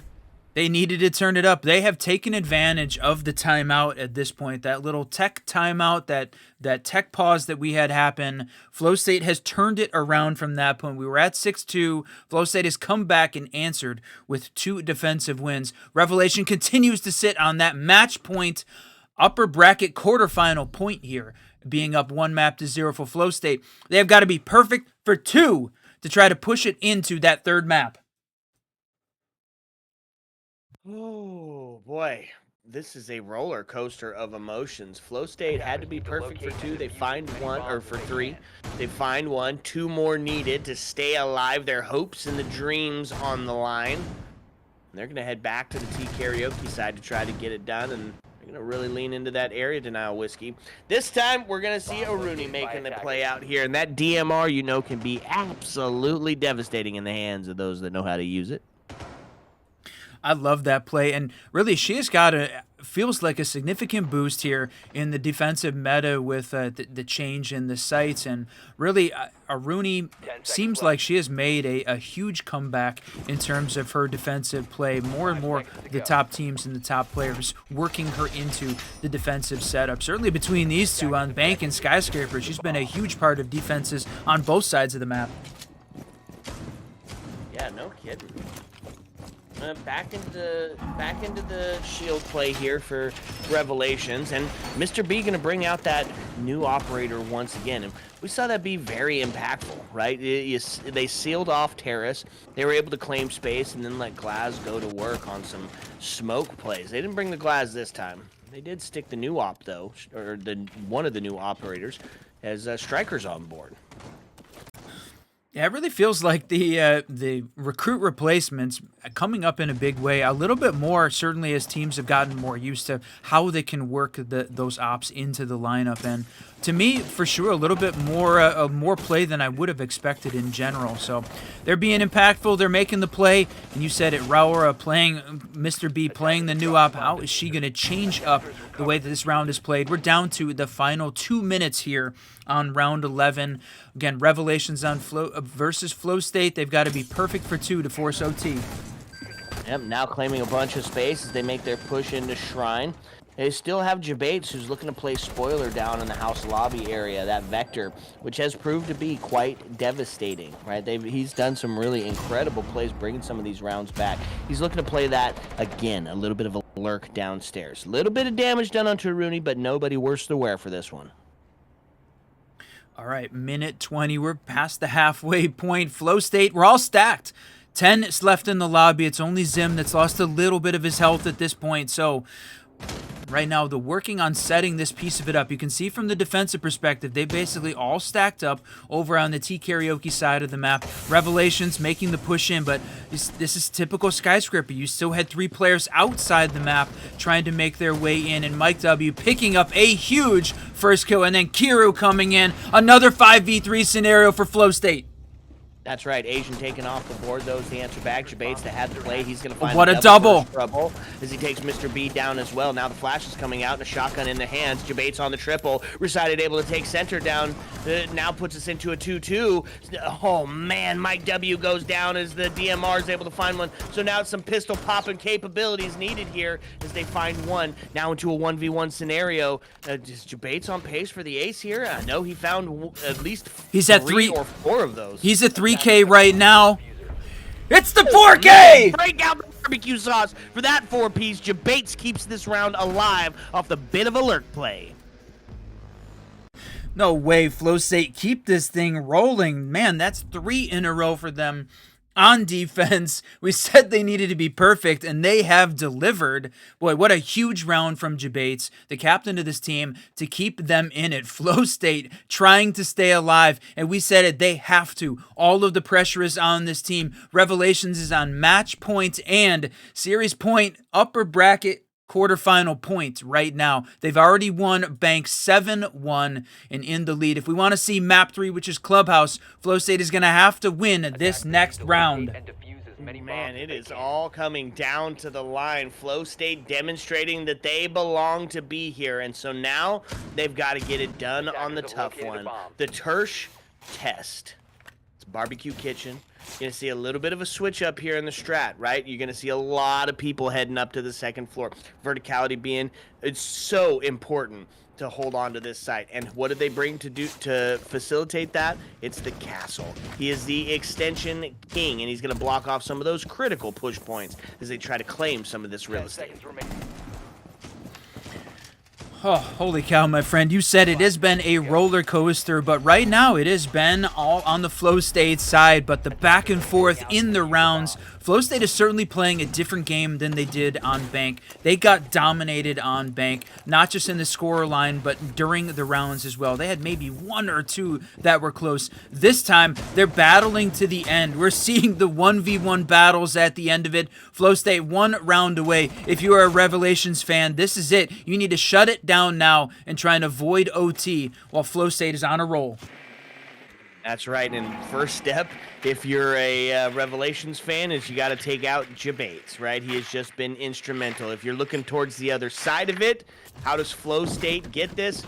Well, Mike W going to be the key, 14-7. The other problem, though, is they've got 2 up in the double digits, recited also on the Blackbeard, and now he's already made some of that quick entrance in as they have just taken up a ton of real estate. That first minute of gameplay down, I guess we're seeing a little bit more of the tactical siege, the way that Skyscraper's played out. Slow entry, slow clear, and then a ton of action once the engagement starts to happen. Skyscraper, such a small map, forces some of those direct engagements, but this is the best opportunity for the attackers to win it. We said it, this third floor, or this tertiary site, first floor, very difficult for the defending team here. We got to focus upstairs, and you can see that's the first engagement from Zim, trying to avoid this Blackbeard pushing in. Ooh, a little bit of damage as the Goyo goes off, forcing the Kapkan back as they just continue to take up the space here. Mr. B able to find the first off the board. That's going to be Kapkan done and dusted, but the gadgets are there, right? Jabates is able to take one with that vector play, and he's still going to be up on the top floor being an absolute menace. Mike W to take down Glow Emoji with a well-placed headshot, which means we're going to start to see this engagement onto the Blackbeard. Some foot shots go out. Sentier goes down. Mr. B gets answered back. Blackbeard able to find that kill as Recited takes down Zach Killa. Now into a 3v1, the hero of the last couple of rounds. Gonna need to get it done. What? He's not able to. Recited able to find the last kill. They take him down. And Revelations moving on in the upper bracket. No way. 7-5 victory for Revelations. Oh, Flowstate came so damn close, but we see it once again. It is the curse that just cannot be broken at this time. Skyscraper, if you pick that map, boy, we are not seeing wins come out, and Revelations just delivered on that promise. And boy, if you're a Flowstate fan, huge loss. But the good news is, we are in the playoffs, the top 8. It is a double elimination bracket. They're not out of it yet. They're just going to have to do battle down in the lower bracket to try and make their run to the Pro League. That's right. So not done and dusted, but they are for this best of 3, which means we've only got one more coming up. The fans in the chat that ask, when does Stomp and play and where is the king? Well, it's right here and it's right now, my friends. We're going to start getting that lobby set back up for the new teams, M80X, taking on the Unks when we come back. Ayo. Let's go.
right now. I'm taking my fear and make it disappear. I'll make it work it and I'll show you how. I won't let them get me down. I wanna be stronger. Always remain true to myself. Let me explain. I'm so fast cause I'm hyperactive. Let go plus I think it makes me unattractive. But time goes fast, we should act like a fire. Burning everything we know and what we require. I'm the last one, maybe is a bit reflective. We're just facts of full self-destructive passion. But time goes fast, we should act like a fire. Burning everything we know, what we desire. You get what I say. There will be better days. You get what I say. Start to make some peace. Let yourself breathe. You get what I say. When you know, when you know, when you know there is a better place to reach. There will be better days. Don't get yourself seized. Let your feelings ease. Mama said you're meant to burn as bright as a star among the midnight sky. All the pressure blinded me, but now I see I'm no different from the rest. You said I'd fly away, but my walls have kept me down. Now I'm lost and I'm afraid, and I'm close to hit the ground. You said I'd fly away. You said I'd fly anyway, but I keep on falling.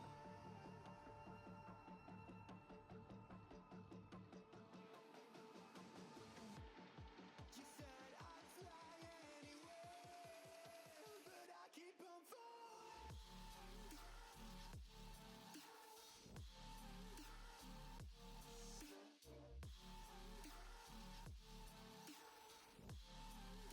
But I keep on falling.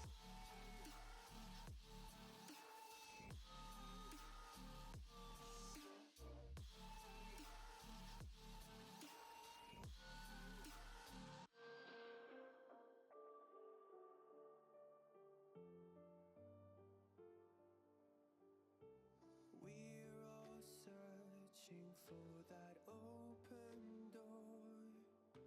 Show me proof that there is something more. I just hope I am okay with the choices I make. Maybe then I'll understand. You said I'd fly away, but my walls have kept me down. Now I'm lost and I'm afraid, and I'm close to hit the ground. You said I'd fly away. You said I'd fly anyway, but I keep on falling.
Well, we said it was not the size of the dog in the fight, but the size of the fight in the dog. And, well, Core is fighting here on day one of Challenger Series playoffs. They get a win over Forsaken on Forsaken's map pick of Clubhouse. Absolutely wild. Light Rose, what happened? It's a lot of really good individual plays. I think in real you see the 1v4 clutch in round one that without that probably would have gone to overtime, combined with some really good team plays as well. I look at Rafters in the multiple CCTV defenses, the usage of the Capital, flashbangs, frag grenades to displace a lot of these defenders. And for attacks that really do seem to struggle, they had that specific site down to a T, and going there twice really killed Forsaken's chance at getting back in the game.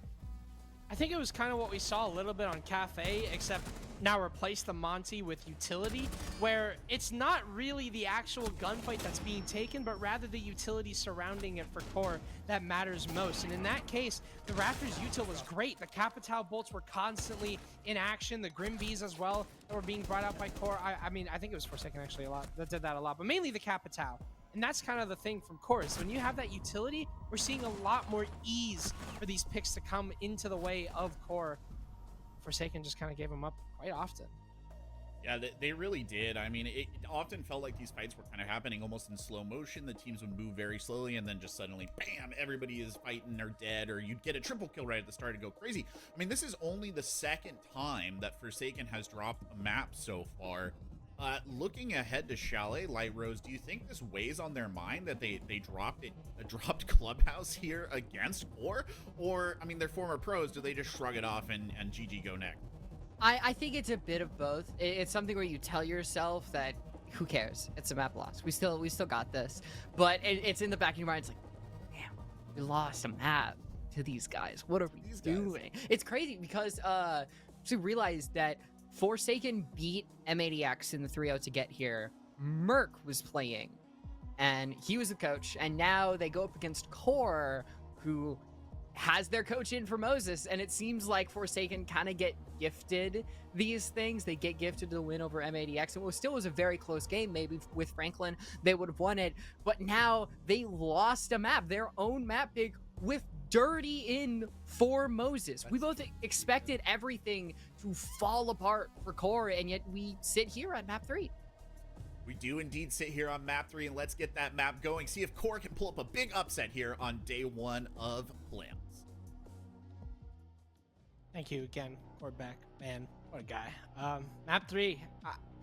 Man, I didn't expect to be here. I'm not going to lie to you. I thought this would be a 2-0 one way or the other. I thought that Dirty would get worked, but I mean, Core, they're standing strong, and I think it kind of just comes down to their attitude, and that's one thing that I managed to speak to Core about for their game. It's talking about what are they going to do? I mean, they were well aware that there's a likelihood that Moses would not come back at all in this game, right? Like, it would just be Dirty through all 3 maps. Map 3 was the maybe. If they would, maybe Moses would have came back by map 3, but now they know for sure that he's not. But they just know to play around the vibes here and not to really worry about it too much. That's kind of what Exer told me when I was talking to him about this game and how they were going to try and prevail. It's about keeping the vibes up more than the tactical discipline that I think that's important for Core. As long as they don't lose themselves in this game, simply put, they might not be able to lose at all. Especially because a lot of times when you have a core set of 5 and you take a player out, put in a sub, it all can fall apart really, really easily. Especially with a coach. You know, you look at somebody who maybe isn't playing the game as much anymore, but knows a lot about the game. So you expect their tactics to be really good, and maybe not their ability to shoot. But I mean, in that previous match, Dirty was doing a wonderful job winning a lot of his ones and having essentially what you might think is like a detriment early on. He is a huge boon for this team. Zombie being banned out, pretty notable there. During Forsaken, we're running it pretty often on Clubhouse, but not on Chalet. They will not. Chalet, for sure, an interesting map between both of these teams. As we've kind of mentioned, it's a pretty equal playing field at this point in time. We've seen both of these teams take each other's map picks. So what can they do when they're on a map that it's kind of equalized out for them? That is the real question. Kind of trying to look at their previous results. Core on Chalet, pretty. They got a good win percentage. My sheet says 4-1. Could be 5-1 or even less. But recently, they lost to Space Shoes, and that was kind of the important. That's kind of the thing that we were bringing up beforehand. Was Core kind of can win the middle of the pack teams. They can win against the lower edge T2 teams. Whenever it comes to playing against those higher up teams, those top 8s, playing teams that should be equal to them, they struggle just a little bit. Can Chalet be the map where they can finally break that curse, where they can lift themselves into a semifinals position and move on with their coach being on the coach slot and Moses likely being back by then? Or will it be Forsaken to continue on with a 4-0 streak throughout Challenger Series? The attack is going to ask so much of Core. And I said that they had that CC attack on Clubhouse really figured out. Can I say the same about any of these sites so far? I don't think there's not specific power positions that you might need on this site comparative to something like Clubhouse or Rafters is kind of a make or break for that site. But for a team that went pretty slow early on, they are really picking it up, and that might be to their detriment as Kool-Aid is the first player to get a kill in this map, and it's onto a pretty important operator. I liked where that play was going, right? Taking control of Bar really early, trying to spot the gap in between Kento and that window, but just went way too far, overstayed and overstepped. Kool-Aid was there to find him for the first pick in this map. Kento now being flashed out here inside a library, but not giving up his position, still being a presence here, and he has Kool-Aid to back him up as well. Flash is coming out. Essentially blind Kento. Space now being taken by this buck on Candle, but the swing from Kool-Aid is good. And it nets Forsaken a second kill. I almost called him Ivy Saken. But Kool-Aid finally gets spotted out, but the damage has been done. Forsaken will rotate back downstairs, and Core will be left with a man down. And that's the type of play where you just need to win the fight. Like, that play works really well if Candle gets the kill onto Kool-Aid, because then Kento is kind of done. He has to play his life up against on that Ivy area. But so far, Forsaken, when it's come down to bare 50-50s, a lot of times they have been the ones to be the winner in most engagements. And so far, they're still making that argument. This round is not over. We've got under 60 seconds. The wall is going to get opened. There are some zero Argus cameras around. You can kind of see both Brios and Candle getting them. There's Dirty for one. It's a 3v3, and suddenly things look pretty scary for Forsaken, especially because they have that player's exact location. Yep, I think that's Gasher playing behind Shelf, so not a lot of utility to force him out with, but certainly knowing that there's a player there, knowing that that swing is going to be extremely predictable is very important. But time is ticking, and Gasher has a C4 to play with here, so his options for lethality are very wide. Now, how do you get him out of here? That is the question, or can you get him out of here? It seems like the swing from Exer will be it. C4 rip there. It doesn't connect, rather. It's Hat instead to find Dirty, but the trade is there. Exer now going to get that plant down on Shelf. It's all up to Inrio here, but he doesn't win the fight onto Blue. Exer gonna try and stick here. He has no time left though, and it's Hat. Find yet another, and Forsaken will find the round. Round shows that if you're not going to use your util to help you out in these gunfights, there's not a good chance of winning them. Forsaken are still red hot. They've won key gunfights that they needed to. This specific fight up against Candle, the ones inside of the site as well. I believe the Hat onto Dirty as well. Crucial plays and positioning that Core were not able to win, despite it bringing it very, very close all the way to the end. And we're gonna see that pretty often, right? We're gonna see rounds where we feel like Core are just on the precipice of that victory, and it slips between their fingers. Same thing with Forsaken. I mean, we've seen that both ways, right? It's happened on Cafe, it's happened on Clubhouse. Got to be careful of that. Got to win those winnable rounds, right? Got to make sure that you're able to lock that out. Have an end goal, not just getting picks.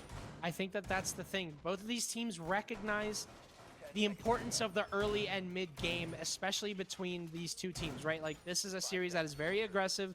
It's very in your face. It's very much about who gets the pick first, who's able to continue with a man advantage. I think both of them have kind of foregone the actual execute itself, the most important part of the entire setup. The ending. How are you going to play the ending? How are you going to get into the site? Are you going to get into the site, or are you just going to go for picks, right? That is everything. I think that both of these teams have kind of just forgotten that. They've kind of lost that plot. They need to remember what that round is all about. They cannot lose it in the last moments. Last moments are so key as well. Make or break. Drone early on in trophy spots the frost mat. Candle seeing if he can get any sort of flank going on. Maybe he spots a lone player or two, as you see 4 players up on this top floor. One of them spotted inside of bathroom. It's a tricky task to get in the building, first of all, and Gasher just drops Candle. That's 1 player gone, and now you have to make a dangerous play to repel into Solarium. Job is done. You're looking the wrong way, but Brio still gets the kill. Gosh, that is an important win, and Hat unfortunately not able to win that one, but at least Kool-Aid is able to trade. Is he able to get out though? No, he's not. Dirty manages to find him just as he's rotating away. It's the second time that Kool-Aid has been caught with his pants down. It's a 3 versus 3 though. Core are not running away with this round just yet. Forsakens still have that verticality control. They're still upstairs, despite the fact that Core have made a lot of presence here. Now it comes down to what can they do? What is their win condition? What is their late round plan?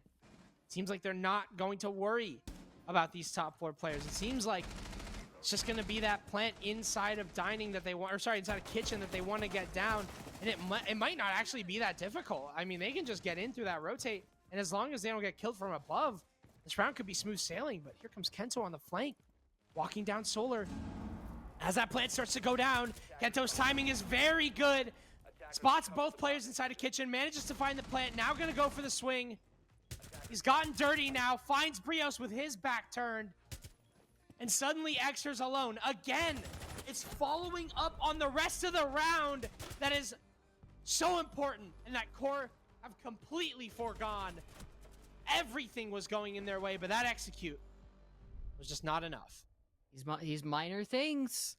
A drone, an air jab, game set something should have been there. And it wasn't, and that might be the sole thing that kills the round for you. And for Core, they need to get every single attacking round that they can. Because so far, if the pattern holds true, the team that gets the early lead is the one that eventually goes on to win it in that second round. And Forsaken getting 2 rounds that Core, given a couple things go their way, probably can take. You know that you can do better if you're a player on Core, and do have a call for a rehost. We might have that happen, and it seems like there is a drone bugs, but so far I think Core have good bones, but they're not actually following up on that strong foundation that I said they have. Both these teams have strong foundations, I feel, right? Like it's like we're not seeing a battle of 2 like bad teams. It's just been a very scrappy fight between the two. Forsaken and Core. We're up 2-0 here for Forsaken. Last time around on Cafe, it was Core that was up. Can Forsaken ride this one home? We'll be back very shortly once we get this rehost sorted out between Forsaken and Core Gaming.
Welcome back to Forsaken versus Core.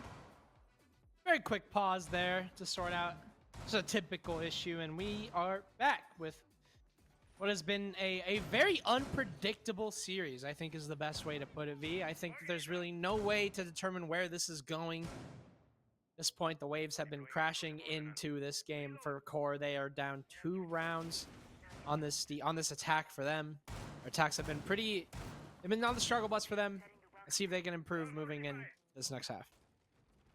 It's like what Forsaken had on their attacks. Minor things and cause really big issues. Because that's just how Siege works. Sometimes you don't cover a staircase, that leads to the round loss. You don't find a single piece of util, that leads to the round loss. For a master take, usually what teams do is they can go from a potential trophy up or a library over.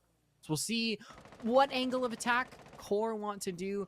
Brios on that nook could maybe suggest a very fast entry. It is, and BJL is just not ready for that. Brios has the crosshairs set up. Easy kill for him, and the first entry of the rehost and the first entry for Core goes the way of Brios. The name we haven't said in a bit, specifically in the entry category, but there is Brios on the board. Salmon Cafe lighting things up on Ash. So far, it has been a very quiet series for him. Again, the important thing, the overarching story is that Core got the entry, right? Forsaken have been crumbling every single time they lose that man count. It's something that they struggled with against M80X on their 2-0 series to try and get here into playoffs that they managed to win. Now looking to overcome those woes against Core, who despite their conundrum, despite the fact that they've been playing with a coach, have slowly but surely been looking like they're turning back into a real team again. The only player not accounted for currently is Hat over in Mudroom.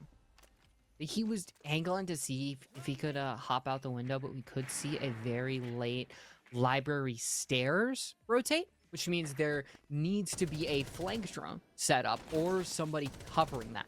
So far, it is Hat who's going up the library stairs and is caught out by Candle. That almost might have thrown the entire round. Luckily, Kool-Aid is there for the refrag, but it's still Core in the man count advantage. That's right, and they're going to try and exacerbate it, but it's dirty to get caught out, I believe, on that piano window. So now we're even. Forsaken have been known to pause here whenever they're equal. They don't like to get too aggressive. It might be high tide for Kool-Aid to do something, but it's too late. As Brios with that nade facilitates himself another kill.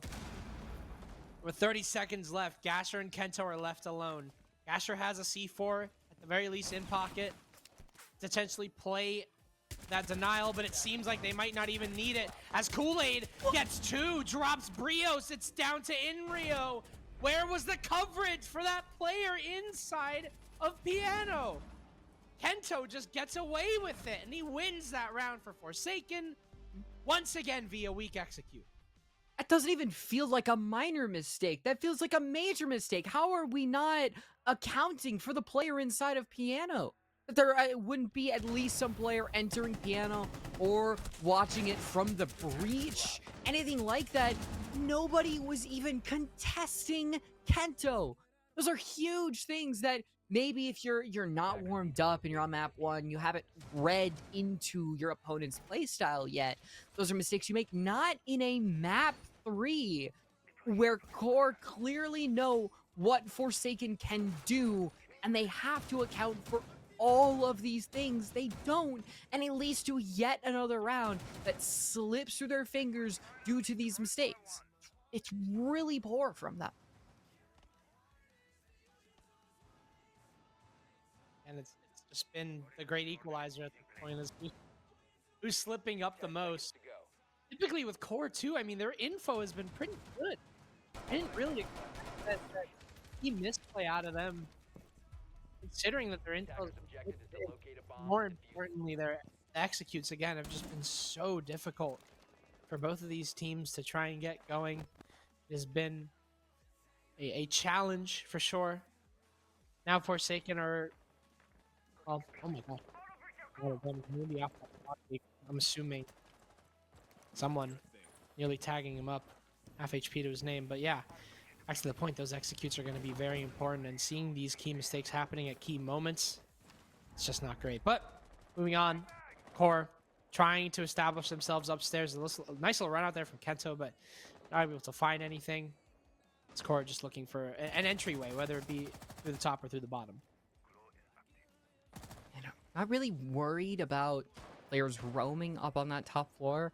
It's nice. You don't have to worry about potentially going after them, which means you can focus all your utility and all your time on the bottom floor. But if you don't have your track stingers in the right spot, or you don't have any flank drones, it's going to lead to another round 2 mishap, where a flank just completely undoes any of your ability. And it's clear that Forsaken want Core to engage with them on that first and second floor, and Inrio is just debating, holding that angle. He does see the elbow of Kool-Aid, but nobody dies. And Hat, risky run out, and yet we remain at 5v5, half the round to go. Yeah, surprising that there's not been a death here, considering just how aggressive this defense has been in trying to get these picks. Forsaken have not been afraid to take these gunfights. The Core not afraid to take space. They made their way downstairs. They're starting to get the wine walls open. Potential flank from Kool-Aid. Potentially be a difference maker in this round. As has been many individual plays. There's a pick from Hat. Spots Brios, and now Core suddenly working overtime. Trying to find a pick here. Trying to suss out just about anyone, but no one's coming their way. Now it's just Hat who's gone unaccounted for.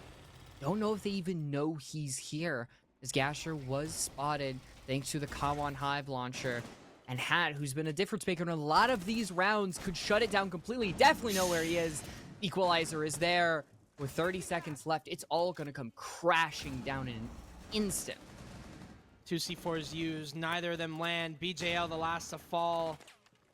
Forsaken are down now. Core potentially looking at their first potential round win, but Candle dies to a Goyo. It's a 3 versus 2.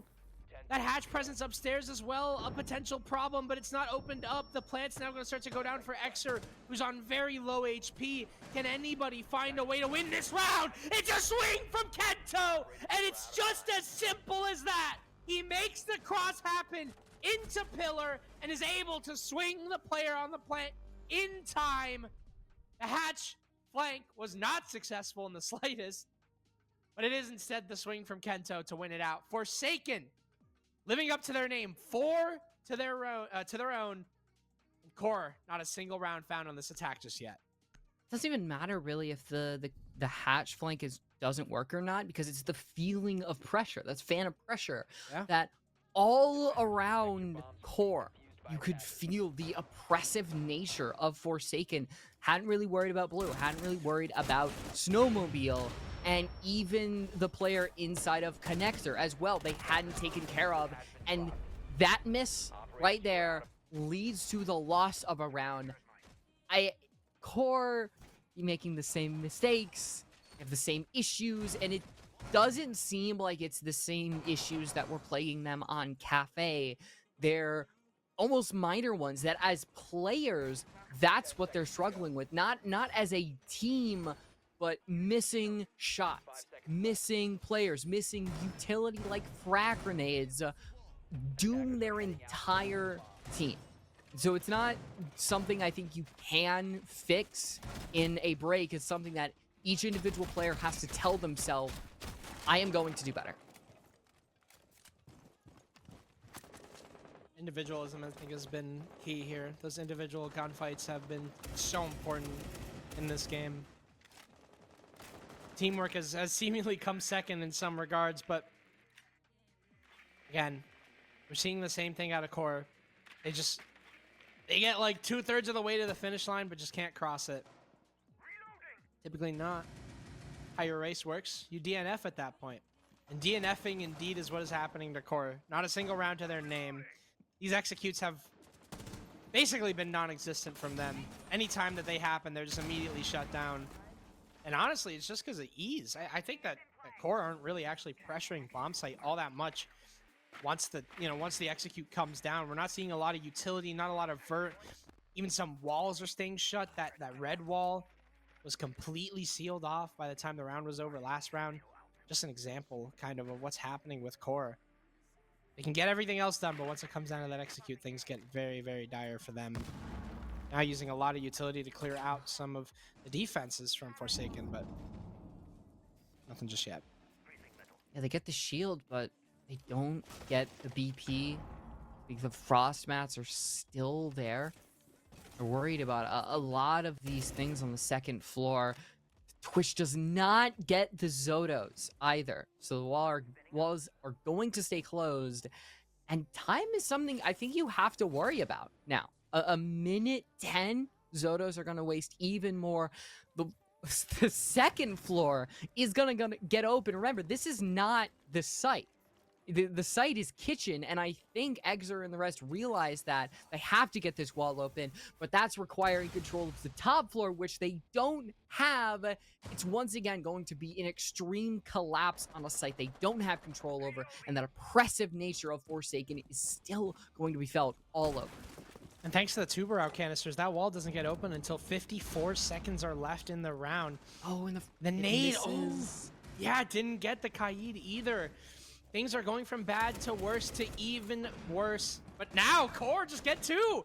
Dirty and Brios winning 2 gunfights. I don't know how Brios won that, but at such a long angle, he's able to make it work. But Gasher, he's been extremely accurate with those C4s, tossing missile after missile.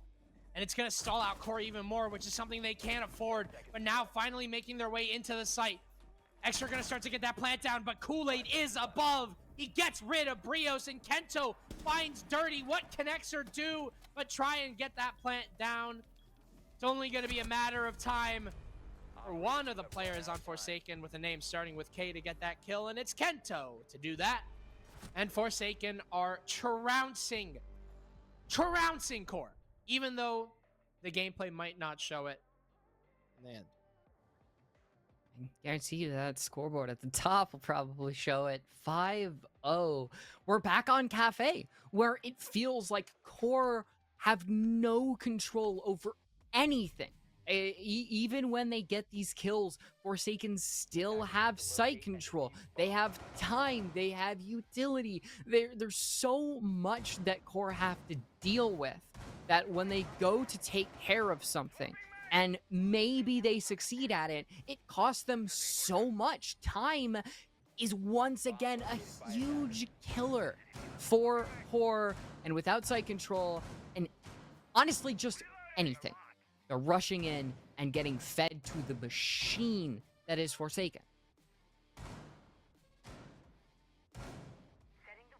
Man, it's just like, you think they even have like an inch in this round too, whenever they got 2 kills to respond to Forsaken's 1.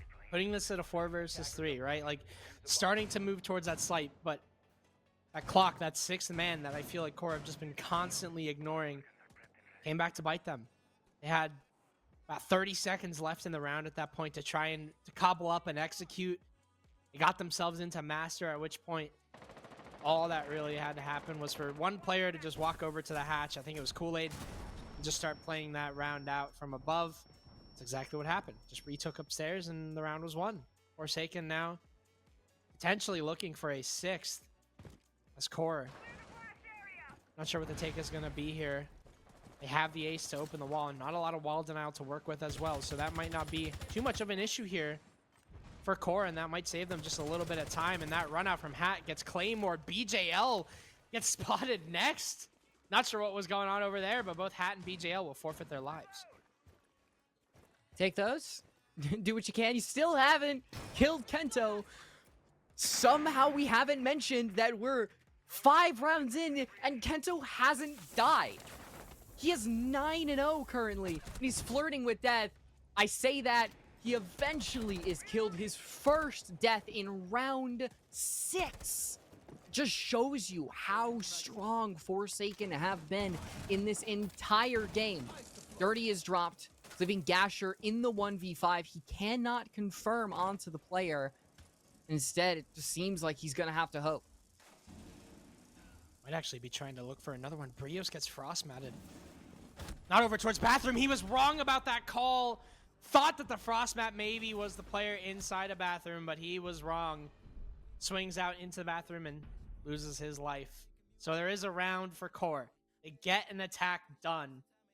Now it comes the attack for Forsaken. And I'm just as nervous as I usually am because both Core and Forsaken have been struggling heavily on their attacks. They have had so much problems with trying to put together and piece together and execute the end.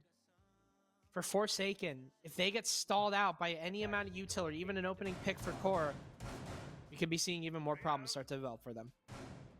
Yeah, because like as rough as it was for Core, Forsaken haven't really been much better in their attack throughout these past 2 maps. I think they did enough on Cafe. They were better than Core in a lot of these minute-to-minute gunfights, which is what got them over the edge, and what actually got them the wins in a lot of the early rounds of Chalet. And I think that's one thing that they're really depending on, is their ability to go up against their opponents and shut them down any means necessary. Guns, C4s, they have had a stranglehold over their opponents, and it's probably gonna come from Kento, who's 9-1, and the next is Gasher at 2-3. It's shocking that it's that one-sided, but as long as you get the wins, I think that's all that matters really to them. Bring it home, Forsaken. As we had kind of anticipated, Forsaken in the lead. This is back to normal. Core have kind of been brought back down to earth, but again, That is won't the really matter if greatest Forsaken can't moment close this in out my on life, attack. bro. This is a moment for Core to potentially clutch out this game, and it kind of just comes down to who gets that opening. I bet you're sick of me saying that, but I mean that is this game. That is the major importance of this game, has just been that opening. Core have been way more successful on Chalet and finding their openings as they have been on previous maps, but how long that stays true. There's a person on cam. I'm not sure if Hat's spotted him out. No, I think and that's the shell. Shell. Oh, it might be. Yeah, good comms. Good comms. That. See, Scopos still fools me. Yeah, it's very tricky because it puts the inactive shell, even when it's not being watched, as a player. And taking care of that shell is actually kind of important because it takes away Candle's ability to actually use his gadget. He cannot swap in between the two to go from roamer to anchor back and forth, but I don't think they were really worried about getting the shell. It's more just taking care of any utility lying on the floor, like those mute jammers, frost mats, pushing these defenders as far back as they can. Just trying to maybe suss out a pick from it, but so far Core have just been peeling back, playing this as safely as they can. It's just a minute left. Forsaken's map control has pretty much been limited to their office control. But now as they start to move their way through, as Kento starts to make an entryway in, he finds himself in closet, potentially with a defender in his crosshairs, and that's Inrio, spotted behind the master mattress. The opening pick found for Forsaken, but they're running low on time. They've got 30 seconds left to prepare this execute. Flanks from below, potentially the answer for Core, but that's been read by Hat, and it's a massive read as well. But Gasher's the one with Case. Where is he taking that diffuser? Where can he take that diffuser? There is still sight presence left for Forsaken. Smoke grenades forcing players out of that hatch drop. Instead, it's going to be a plant through the wall. C4 from Dirty. It doesn't find Gasher. Now Dirty's left all on his own, but the attack is successful. Despite it coming down to the last second, that C4 from below, read by Gasher, heard by Gasher. He gets away from that plant. And Forsaken now on match point. And it really feels like the writing is kind of on the wall here, Adam. A 6-1. So brutal for a team that, with their coach, won the second map, fought for it, hard, and they earned it. And yet here they stand on Chalet, just looking utterly defeated. They've gotten a couple entries. It hasn't really meant much because Forsaken have done such a good job at covering their tracks. Even when they've lost a couple bodies, doesn't really mean too much because Core keep making these small mistakes that Forsaken have punished them for round after round after round. And finally, it might come to a head. One more round on Bar Games. It's the first time we've seen this site. Forsaken did not play it a single time. And it seems like Core are just going to have to fight for their life. 5 rounds. They'd have to win. Go to overtime. Win 2 more after that to stay in the winner's bracket, lest they fall down to the loser's bracket. And at that point, it's just cutthroat. And Core, I think, definitely have their sights set way higher than that losers bracket. Coming into this event, they were looking like a pretty strong team out of T2, but as we've seen, there seems to be a sweeping change in T2. A new guard is forming. Nightmare, your Element 4 champions aren't even in these playoffs, and Core, kind of old remnants of old T2. They may be sent down, like you said, to that lower bracket. Not sure if they'll play Flowstate. They might be on the other side of the bracket. Someone can confirm for me. That knows a lot more than I do. No, I'll let you guys know. But Core, for now, their focus is on this round. Match points, 7 rounds played so far. You're on that bar site, and already Forsaken have taken a lot of control. That mudroom lurk could potentially be a massive problem here, and it seems like Forsaken may be going for this fast. Why not? You're going to be given this space. Might as well take it. Kento, 12-2. Has a KD of 2 and almost matching the round count twice over. C4 not going to hit. Smoke canister gone out. They're just using the blitz as a way to keep their eyes on this player inside of stock. And will make their entry. And it seems like this might be the final toll for Core in the upper bracket. 4 versus 3. Forsaken have all the control in the world, but they are missing the diffuser. Inrio finds that blitz, kind of wishing he wasn't at that moment. It seems like kills might be the only thing that Forsaken need as Core just simply fall one by one. It's all down to Brios. A 1 versus 3. Spots out Kento inside a library, but not giving him that pick. Simply waiting. Brios going to go for that swing. Actually not choosing to do so. Drops instead into bar. But as that plant goes down, it seems like this game is all but over. Kool-Aid not able to get the blind, but still able to force Brios back. Pistol in hand. Has he given this one up? Does Brios still have a life in this round? Kool-Aid's been taken down to very low HP, but he can't hit the shot. Kool-Aid does instead. And Forsaken back to business. They deal with Core. They don't lose to a coach. And Forsaken are on to your winners semifinals. This is what we all expected to happen when Core, already kind of the lower tier team coming in 3-2. They don't have Moses. They only have Dirty. And it took to map 3 for what it seems like business as usual to come about. And safe to say, they definitely earned this one. They showed dominance over Core and move on in the winner's bracket to, I believe, play the winner of JJ and Space Shoots. They do, yeah. I believe that is the way that this is going to work out. Unfortunately, didn't work out so well here for Core Gaming. They just fell apart on that one, folks. Like, what happened, Jazz? What do you think the breakdown was between this and Club, where they, the false hope was pretty brutal? I mean, again, it was just those attacks that were just, they were this close at times to winning a round. Yeah. And it just, That is the extra greatest last moment in my life, honestly, bro. it didn't feel like they put a lot of importance onto, didn't place a lot of importance onto. That's what mattered most, and I think that those executes came back to bite them and do that. No, Light Rose, do you think that execute issue, and I totally agree, Jazz, I think it was a huge problem. I mean, Kento finished off, 5 post plants, 4 post plants? Like, he just walked around a corner and shot him. I mean, Light Rose, do you think that the problem is kind of fixable in the lower bracket, or is this just an inherent issue with Core?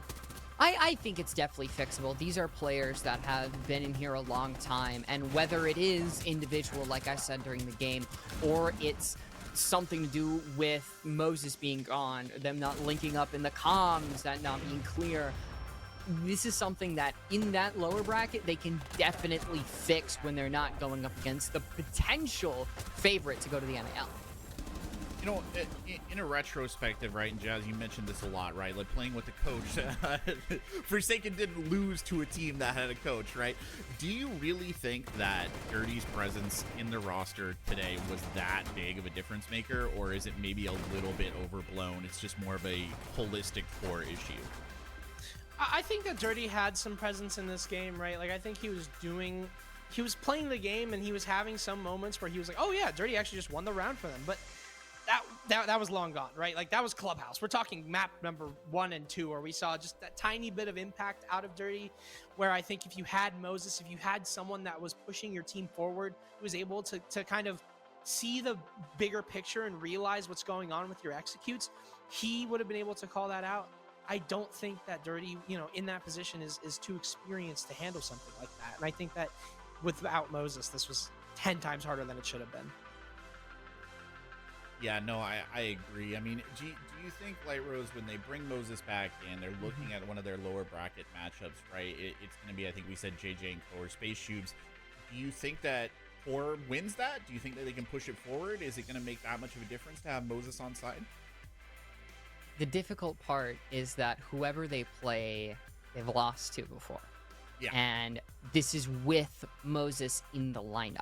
Core, even with Moses, still really struggled with their attack. He is not going to be a fix-all solution, and I think unless the team fixes their core issues with Moses in between now and when they play their lower bracket match, that they will probably lose to whoever they play.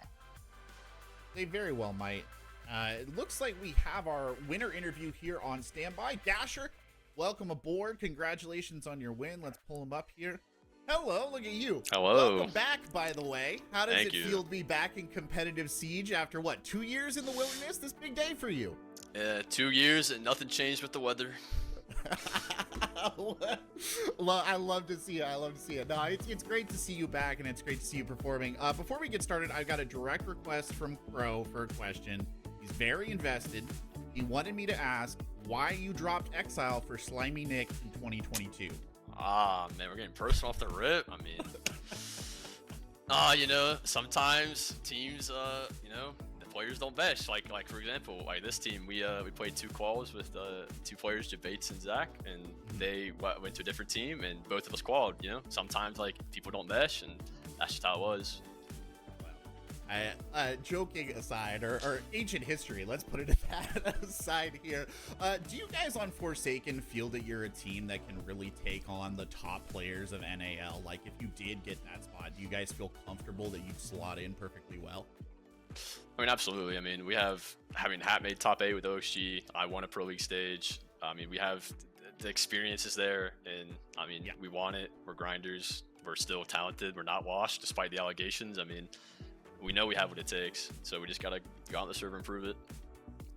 So speaking of not being washed, etc., I don't think right, but there was definitely some consternation on that Clubhouse map when you guys lost the core there, because that was rough. What was going on Clubhouse? Sometimes we just like to troll, make the game interesting. I mean, we trolled 2 attacks, 1v4, 1v2. I mean, it's like if we win those, we get 6 rounds. It'd be like a 6-2 score. I mean, who knows what happens there? Stuff happens. I mean, like last time we played in 80, got 1 attack on Chalet. Yeah. Who knows what we've done this time? Obviously, the 5-1 DHF, but I mean, we just like to make things difficult on ourselves. It makes the winning sweeter. I see. Okay, yeah, creating your own challenges and overcoming them. That's good. That's positive growth. Last kind of question. Of the teams that are remaining here in this playoff bracket, who are you least excited for? It's like, is there anybody that you guys are worried about? Nah, we fear no man that breathes oxygen. I mean, these teams are just teams I've been playing since my whole life in T3 and T2. I mean, I've played harder opponents. I played, Nest, Paul, and Liquid. I mean, we've played harder teams and players. I mean, it's just ourselves. If we don't beat ourselves, I mean, I just think we're gonna steamroll. Awesome. Well, I love the confidence, Gasher. Going to be looking forward to seeing what you guys bring here. Good job today, and hopefully we'll see you back here for a winner's interview again. Thank you. Shout out 222. And congratulations on being back. Love to see the nothing changed but the weather. You love to see that level of confidence. Really just great from Gasher all around. But let's take a look at our schedule today. Obviously, over on Siege Double Shot, Revelations got that 2-0 over Flowstate. We just saw the 2-1 versus Core. We got JJ and Co versus Space Shubes coming up. Jazz, you think that's going to be a heck of a match? JJ and Co versus Space Shubes is a match that I am very excited for, because I think it's a team like JJ and Co, where it's like, oh yeah, this is a top 2 CL team barring any awful circumstances, up against Space Shubes, a team that is very unproven with some talent that I feel like deserves a spotlight. Yeah, I think we're gonna have fun watching them. I gotta ask though, Light Rose, looking at the bracket here, the upper bracket at least, of these teams, who do you think personally has the most potential to go all the way? Is it Forsaken? Is Gasher's confidence justified? I want to feel like it's Forsaken. That JJ, if JJ and Co do beat Space Shubes, I think that we're setting ourselves up for a potential Forsaken M80X winners finals, which would be amazing to see. I think with full power, having these two Titans kind of go at each other would be really enjoyable. But I think you said it at the very beginning that there's not one clear team, whether it is M80X, whether it is Forsaken, JJ and Co, etc, etc. You can make a case for why all of them could be that team that makes the NIL. You really could. It'll be fascinating, I think, to see how this all plays out. And of course, that NAL spot is on the line, so all of these teams, they're at full gear here today, and we have one more game to bring to you. It will be JJ and Co versus Space Shubes in just a few minutes after this.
What's up and welcome back, fellow Siege spectators and players. You hung in there, you waited your time, and now it is here. When does M80 play?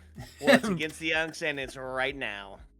Right now, my friend, you said it, waiting for the time to come. We are in the NAL Challenger Series playoffs, my friend. This is it. The quarterfinal, the last top 8 are here and still in it. We did get to see one of those quarterfinal games happen earlier today, and that was a huge win for Revelations over Flowstate in a 2-0 map victory. There's a lot of predictions today, my friend, that we're going to see another one of those. But let's go ahead and flash the bracket so you can see where we're at for the top 8. Okay, so what we had first on our streams, Revelations versus Flowstate. Revelations comes up huge, but it came down to it on map number 2, which was Skyscraper. It was close. They were pulling it back. We were getting into it, and then Revelations just ended up running away with it, sending Flowstate down to the lower bracket. And now, M80X versus the Unks. That's right. We did get to see Forsaken and Core over on the main R6 stream, with Forsaken picking that one up and shutting down Core.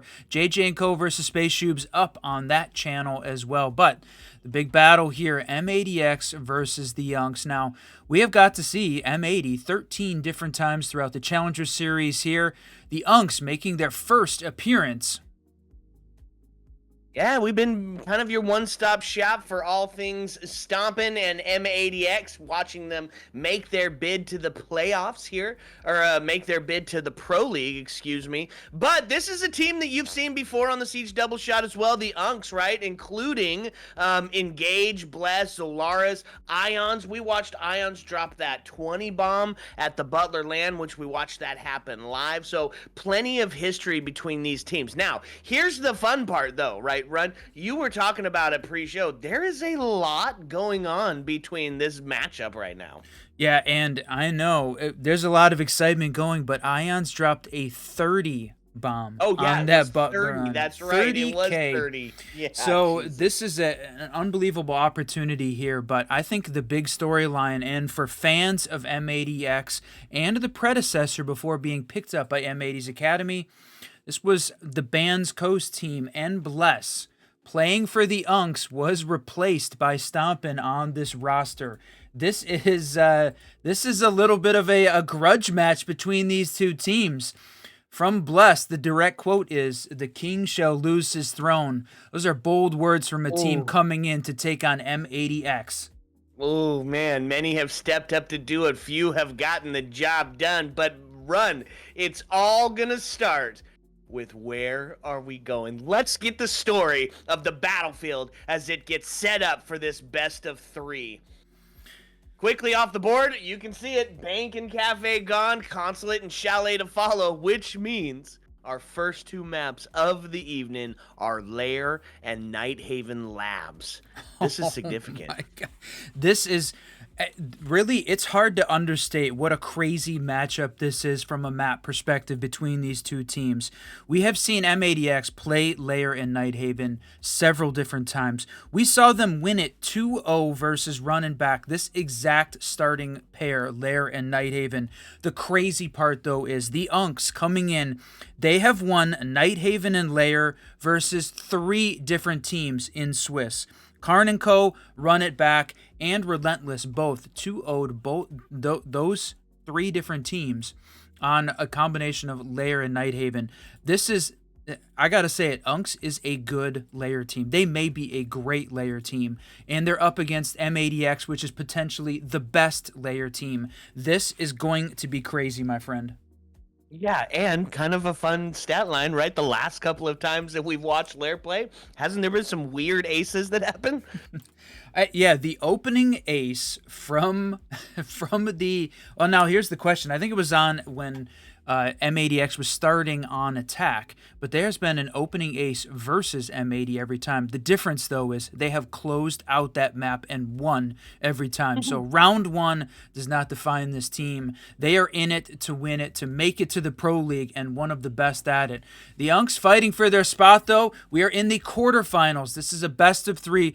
The winner moving on in the upper bracket to the semifinals. The loser moving on to the lower bracket to start that run tomorrow. Oh man, it does not get more on the line than this right here. Quick shout out, want to say thank you so much to Super Fett and the Dapper Squad over there, and of course our goat Jinxie for tuning in to the stream today. This match has got all the implications. This match has got all of the pride on the line, and this match is gonna, man, I feel like it. I feel it in my bones, and I'm gonna say it right now. I feel like we're gonna need all three to get this one done. Oh, that is for sure a bold statement considering it is M80X playing this match. There's a lot of predictions out there saying this is going to be a quick 2-0. I think that wild factor is how good the Unks are on layer. Nighthaven, I think there's no question about it. Even though M80X lost it versus JJ & Co., that is one small mark on what is a near spotless record for this team to take it on. So, man, this is going to be a great matchup. Yep. Okay. So you don't take M80X to Nighthaven. You don't take the Unks to Lair. Man, there's a bunch of things you don't do, but we got to get started somewhere. Yeah, we're still working on getting that lobby set up. We're going to take just a small break, work on getting everybody in before we start this game off. But huge thank you to everybody tuning in, the follows, the subscribers. We appreciate you watching here. And big thanks to Ubisoft and Nerdstream for allowing us to bring out that M80X match. There was a question at the beginning, was it going to be streamed? We were not going to let that happen. Glad that we could bring this game to you. That's right, folks. Okay, so last bit of the lobby getting set up right this second. So when to stomp and play? Right when we come back, my friends. Sit back, relax, because when we come back, we're getting started with the very first map. Ayo. Let's go.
What's up, and welcome back, fellow Siege spectators and players. We did it.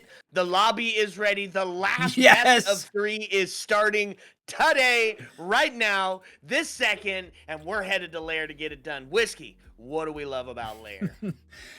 Layer, a giant map. This map is a fantastic one, and wow, that is a super funny prod trolling a little bit today. You know how it happens.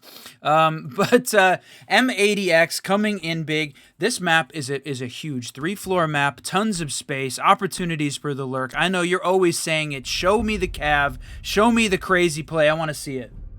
You know what? And this is the map that one of the maps that we get to see that done on. In fact, was it Franklin that we saw get active on the cab on this very map one of the last times we watched him playing on it? I'm pretty sure. So, I mean, the cab has potential to be there. They've been some pretty standard bans if you're an M80X fan. They're going to start with the Blackbeard. Damo's going to get taken off by the Unks. Great for that roam clear.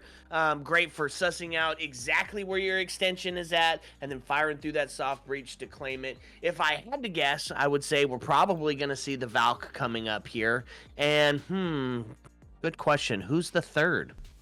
There's lots of great operators. It's a choice about how do you want to play this out, Azami. That's a great call. We have seen Stompin be unbelievable on Azami. There was a time on Bank where he basically soloed that map playing this defensive operator. So not wanting to deal with her at all. And then M80X going to take down Mira. You said it. They've been very consistent. The shields off the board. This time it's going to be Blackbeard rather than the Monty. But we said it. Two great layer teams doing battle here. Man, this is going to be a banger.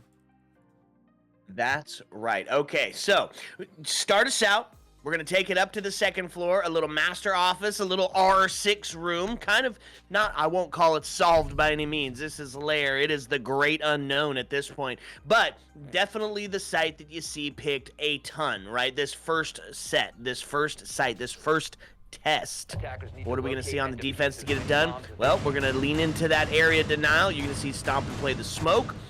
This is also where Stompin got his smoke ace, was playing up here on the second floor. We got a fun clip of that on our TikTok and our YouTube if you want to go check that out, where he was devilish with the SMG-11, a couple of well-timed shotguns, and some smoke play. So he's going to stick that again. Vic Band's on to the Legion. They're going to take away that intel with Aiden going on to the mute. Rice bringing out the Warden. And, of course, Franklin. Welcome back, Franklin, putting himself on to the Valkyrie. 10 seconds left. Yeah, playing through all those issues and then having Merc fill in. This is the team that battled through a little bit of adversity, came out on top. So the Unks looking to upset this a little bit. And interesting to see Franklin again. We talked about the Valk playing down below, holding on to a little bit of the vertical. That's one thing that M80X has been very good at, is the vertical play. So I got to believe the Unks are prepared for it, though. They're going to bring out the Monty. They're going to bring out the Sens. And then Bless picking up that buck to try and fight back against the vertical on this team. So the Deimos ban, I think, is significant. Also very, very good at playing the vertical piece of it. And the Unks wanting to make sure M80 doesn't have access to that op on their side. Yeah, absolutely. It's been one of the great devastators. So, Monty to take up some of that space, Buck to get active on that verticality, and we've seen Buck be absolutely instrumental here in pushing some of these players out of those critical positions. One of the things they're going to have to contend with, though, is for Buck to get active, the first thing they have to do is suss out where in the world is Aiden sitting. Right now, currently in medical, they've got a drone on him, so they're starting to make the push over. They're going to make a bit of a potential push here, a little bit of a punch, and there it is. A couple of quick shots, not going to be rewarded with any kill just yet, as Aiden backs up just a tad. So the battle for the first floor starting to commence. I was going to say the Monty from Ions was coming up, about to flank him, but the push was a little bit too slow. Not in play. He is eventually going to take down Aiden, though. That's that roamer downstairs and causing a little bit of chaos. Now he's relegated to the cams, going to be able to feed some of this intel in. So the vertical play coming in here. Unks not working the top down clear. They're making sure they get rid of the lower floor ops before they push in. So they're really leaning into this vertical piece. And if that's one of the reasons we said M80 has been so good at this map, the Unks have seemed prepared. Yeah, there's been plenty of VOD on it, that's for sure. So Legion Goo goes off into the foot of Maverick as they start to open up some of this other wall here, and you can see it. Monty's right on the doorway. No! Stompin' gonna take Franklin out in a devastating TK. He goes to take a couple of shots through the Maverick hole. So tough one is now the Unks find themselves up in the body balance by 2, as both Franklin and Aiden have been relegated to the cams. We talked a lot about 5v3 scenarios in that previous match that Flowstate really struggled to come back from it, but that is against this team. Wow, well played, backed up with the Monty here. The last 35 seconds left. It's chaos upstairs, though. And Stompin' able to find two, but it's eventually traded out as Dead's able to take him off the board, holding on to the long angle there. Does start to go for the plant, but instead is able to take him down. This first round is going to head into the Unks off the unfortunate TK that rang out from the King. I mean, but picking up a double there, the total chaos upstairs, they had a shot. They got close, even in that 5v3 scenario. So you said it, the Unks pick up one. They're going to lean back into, it looks like, the Monty. But, man, we talked about it at the beginning. You call for it every game. Aiden showing the Cav to start off with. And chat coming in clutch there. It was Aiden on that previous game. Man, so yeah, they love me. That's all I can tell from this, right? They bringing out the Cav. They're doing that because they love me, bro. Aiden bringing out the Cav play. Oh man, fingers crossed for an Antero, and no bias here, right? We love both teams. We want to see both teams do well. But man, I gotta say, it really speaks to my heart when they're bringing out the Cav play. I'm excited for this one run. Yeah, watching how this team has got it set up, combination of the Cade, right? Making sure they can't get some of these hatches open, force them down the stairs. The basement site on Layer has got a lot of opportunity for making entries into this site, but if you're forcing this team into stairs and more direct down below, that takes away the bit of vertical advantage, and then stomping, making sure the Goyo canisters are out, that area denial in play, this is very good. Aiden, for sure, this big question mark on the play. How's it going to work out? Bit of an extension here down into the this hallway.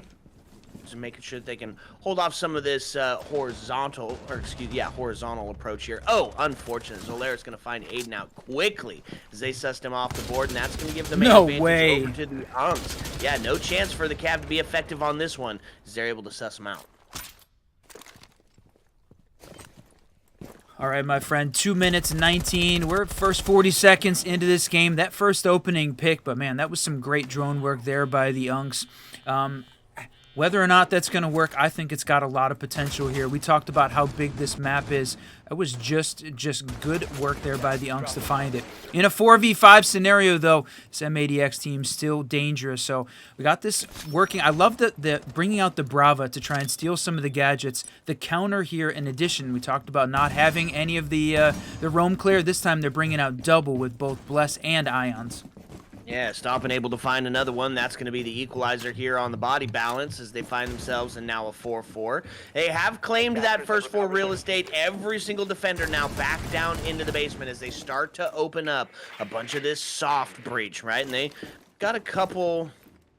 Well, really, it's just going to actually kind of be on the like the DMR to kind of open some stuff up here. Maybe a little bit of pocket shotty action, but not really a ton of operators to open up that space as Buck has already been taken off the board. It feels like this time the Unks moving a little bit slow. Yes, they're working. We're seeing the util grab downstairs. They're making their way down, but you still have got two players up on the first floor, one still outside. It feels like it's a little bit too slow. You still have got four players all locked in power positions in the basement on the M80 defense side. Okay, so the fire starts to ring out. Goyle canisters stopping the flow as they try to make their way inside here. Ion's getting a little bit of damage as he gets to take a little bit of a quick peek, but ultimately stymied at the door. A little bit of pressure here as they've got the intel, they've got the call that somebody's close, but not quite willing to take that battle on as that barbed wire just a bit too far inside to be able to get it off without getting swung. And there's some smoke. That's going to push them back just a little bit farther. But they've opened up a little bit of a hallway, a little bit of a cutoff here. So hoping to see if somebody can rotate around and get caught off. The smoke starts to push out. That's going to be Ace going down. So Lars gets taken off the board. Bless is now gone, and it's going to leave us in a 1v4. Ion's going to be the last alive. No smokes on the board. Still two C4s if they want to send it from a distance. But with 5 seconds, he's just going to take himself a bit of a faux timeout and sit and talk about it here with the team. I mean, it's early on. Take the opportunity here. No need to swing, but also no need to save the KD when we're talking about competitive play. Go for the win. I want to see that just aggressive stance. Love to see that action. But M80 ties it up in the basement. 1-1 apiece. Loved what we saw. To me, it felt like, again, the Unks just taking a little bit too much time. They opened up some sight lines, but not enough entry points for this team. Having to walk through doorways, shut them down. Okay, so gonna continue the round rotate, which means we're gonna take a trip to the first floor. Defenders, A little bit of that protect your in bombs. between, and this is kind of where you see some of that 2-floor extension start to ring out. You can see a dedication to the vertical as they go up and solidify their hold on the first floor, but sometimes you can see somebody rotating down to the basement Attackers area have located and a really bomb. trying to play lurk and play spoiler for a little bit later on in the round. This has been typically reserved for maybe Aiden, but he's going to stick the Warden, so I'd be surprised if we didn't see him stick up here on that first floor. Yeah, as we're holding on, one of the big focuses, we see this all the time. The second floor, focus on the R6 room. The vertical, or the breach downstairs on the first floor that is so close to the chassis, defended by the R6 room hold upstairs. That's going to be the critical push point here from the Unks. They've got to gain control upstairs. If they don't, and they go for the breach downstairs on the first floor, it is going to be shut down. That's where we're going to see the action happen, and I would hope from the Unks side relatively early, or it's going to be another M80 defensive win.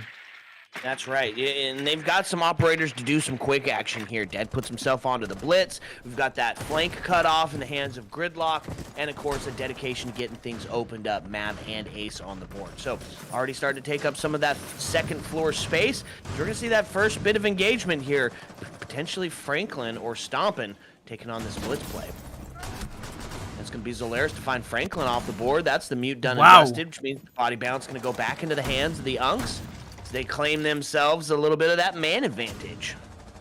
Yeah, you can see that's where the push is. Aiden holding down that R6 room. So much focus upstairs. The Blix makes that push in, but even with that initial opening pick done, this team not ready to go yet. And the bandit trick coming in. Yes, successful downstairs Rice. Well played. That's going to force this team, Bless, to make an alternative entry. And you can see Dead still focusing on the blitz upstairs, trying to push this team back, but starting to get low on time, getting close to the halfway mark. Yeah, and they've got that hold here. Blitz and Gridlock working together to try and put this pincher move on. Sending out some smokes, really delaying them just a little bit longer. And he's only got one left, so some of that late round game going to be a little bit more reliant on the C4s instead. Now Blitz coming in, Elysian Goo going to slow him down, which means the swing from Oh, what a have to take him off play. the board. But Gridlock there is to answer back, so Aiden gets taken down. But they've retained that top floor advantage as Stompin has not been able to be pushed off, which means they can't get inside and plant just yet. They still have to get Stompin taken down. This is where we've seen him be devastating. So that shotgun in hand, they've got two ready to deal the damage. So he's good as locked up here. Rice is able to find Zolaris. He takes a quick swing and just outplayed. Able to find one, a quick double ringing out. They're going to take him down, but the damage has been done now into a 2-2 situation. As now it's just going to remain on Ions and Bless to try to get a plant down as they confirm the kill on the Stomp. They're still holding down upstairs, though. Finally, Ions takes down Vic. It's the last 33 seconds, all up to Rice, but they are upstairs. They have to make the push down with the diffuser, get rid of him, and get in. Rice holding down this angle on the stairs. No way! The presence, the patience, it pays off. A double, and they're not even looking. Easy cleanup here as Diffuser was cold, and they were able just to take him down. What a hold on the stairs, man. Unfortunate unawareness there from the Unks walking down the stairs. We talk about that being the most dangerous way to traverse floors in Rainbow Six Siege, and boy, they just lined up. Fantastic trigger discipline, though, not waiting, not taking the shot when he had initial just peak view on the first guy's head. The fact that they completely missed him sets him up for that double, and a pair of 4Ks coming out from Rice and Stompin to start this thing off. Yeah, well, it's exactly what you need, right? They claim the scoreline advantage now as AMADX goes up on the defensive side of it. The Unks only able to claim one. I mean, they're going to get a second shot at it as we head back up to the second floor. A little bit of a switch up on the side of the defense, as something that we have been seeing a lot coming into competitive play again is the Clash being brought up back out. Here, specifically, they did this on Nighthaven as well. They like to hide the Clash, shoot the drones, make sure you don't know that you got a shield coming into your face. when the time comes to start making that push. Can be absolutely devastating. We have seen teams ban the Clash versus M80 specifically because of this. So as we roll into Nighthaven, I think if Franklin has any success here, which is likely playing the Clash, we may see a target ban come out. So a little bit early to be talking about Nighthaven. We're still on round 4 here on Lair, again, between two great teams. If you're just joining us, welcome everyone to M80X versus the Unks. We are in the Challengers Series best of 3 quarterfinal game, map 1 of this matchup. That's true. On the path to pro, the gateway to greatness, and it is all starting here. Best of 3 to try and stay in the upper bracket in this double elim playoff scenario. Getting some drones in. On the side of the attack, we're going to stick some shield play. Ion's going to make sure that the blitz is going to be handy, and then they're going to send in that agent of chaos, the Ying, those Candelas, which can be devastating when you're going to make your swing in. The only problem is, got to contend with 2 shotguns once you start to make those Candela throws. Yeah, this M80 team definitely loves to run the shotties up close and personal in your face, and it's dangerous. You can see the shield downstairs, though. Again, they're focusing on this first where they've got to gain a little bit of space. That C4 comes out, pushes him back, but it's just a momentary lapse. You can see Ion's working that... Just going to save that blitz side, trying to put the pinch on him. Finally, they're able to get him, but no, wait, Ion's with the double! Yeah, huge double. They take stomping off the board as well as the vertical is shut down. Rice able to take down Bless, which does turn us into a 3-3. Minute and a half left on the board. Now going to start to open up some of those main breaches, get themselves set up to potentially put them in for a plant scenario. Thermite does have the case in hand, and Blitz is making his way up the backside. So potentially... This has got 2 options here, right? You send in the blitz to get the plant done, or you send in the blitz as an agent of chaos and try to do a distraction as you get yourself in through the main breach. We'll see which role he's going to play currently. As we sit in the 3-3 scenario, the final minute of gameplay left, this attacking team working the drones, taking a little bit of time to try and figure it out. They're going to push the operational side. I don't know if they've got the sight line in place to be able to open up and push, but there it is. You can see Engage making that toss in, trying to get a nade in, trying to get something, some action happening to push that defense out. But boy, it feels like this Unk attack is stalled out. Yeah, that deployable that is just proved to be devastating to try to deal with. They can't get any backside presence, which means they're going to have to focus up onto the main breach, which is tough when you got a Clash on the board. So yes, they've got 2 members trying to make that push together, but he's able to just get up and take space. So Rice able to take Ions off the board, and that's your shield gone. As now it's into a 2-2, another shotgun play to be had as Engage goes down. So now into a 2v1, the shotgun to answer back, take him down. So it's going to be Thermite, the last alive, and he has got no health to take this Clash on, which means he is just going to be shocked to potentially death. He gets out of there and saves life. We're seeing another Unks play back off and pause the engagement rather than forcing it. Now, when you're up against the Clash and you're going to lose your life, you would hate to go down in that way, but right now, this M80 defense building up some momentum. They lost round 1 to what was a very aggressive Unks take, but then so far, it has continued to build steam at this point, and right now, the momentum all in their favor as they continue the round rotate, this time now fully complete. They won basement, first floor, and 2F. We're going to see back downstairs to the basement. Yep, and the one big switch here. Aiden, right? He pulled out the cab. He was sussed out on the first immediate couple of seconds and then dusted, and dealt with. This time, he's going to lean into a little bit of that intel option. Pulse coming out. I love the Pulse play. Right, I think he's so useful, not just in like getting yourself an easy pick in C4, but like really determining where that push is coming from, because you can put yourself in some very advantageous positions and just feed your team all kinds of intel on where that push is coming without even putting yourself into very much relative danger. So I like the switch up here out of M80X. Let's see, do they have it on the side of the Unks to combat it? They're looking to find their second. Man, if you're an Unks fan, and now is the time, you want to see them step it up. We talked, and really felt like talked up this Unks play on Lair an awful lot during this setup because statistically they've been extremely good on this map. But right now, struggling a little bit to get anything going, and I think part of it, slowing down at the execute. We've seen them stalled out on at least 2 of these rounds, where even when they get that opening pick, even when we saw the TK, we're not quite seeing them really focus up and then close out those rounds. This is the opportunity here. They're playing on attack, want to try and find at least 2 to get that standard split on lair. Yeah, but kind of the necessary one if you're on the attacking side of it. Grab your 2, hit your quota, and then try to get it done on the defensive side. So 1 more out of them should do it, make them feel that much comfortable. If NMADX has anything to say about it, we'll see quite quickly here. Pulse already trying to feed some of that intel, and you can see he's got some pings out. They've no shield on the play for the side of the attacker, so really focusing just kind of on claiming that vertical. Look at him, he's waiting for the 2, and there it is. He's got 2 of them close together. If they get a little bit closer, he could get a wombo deal.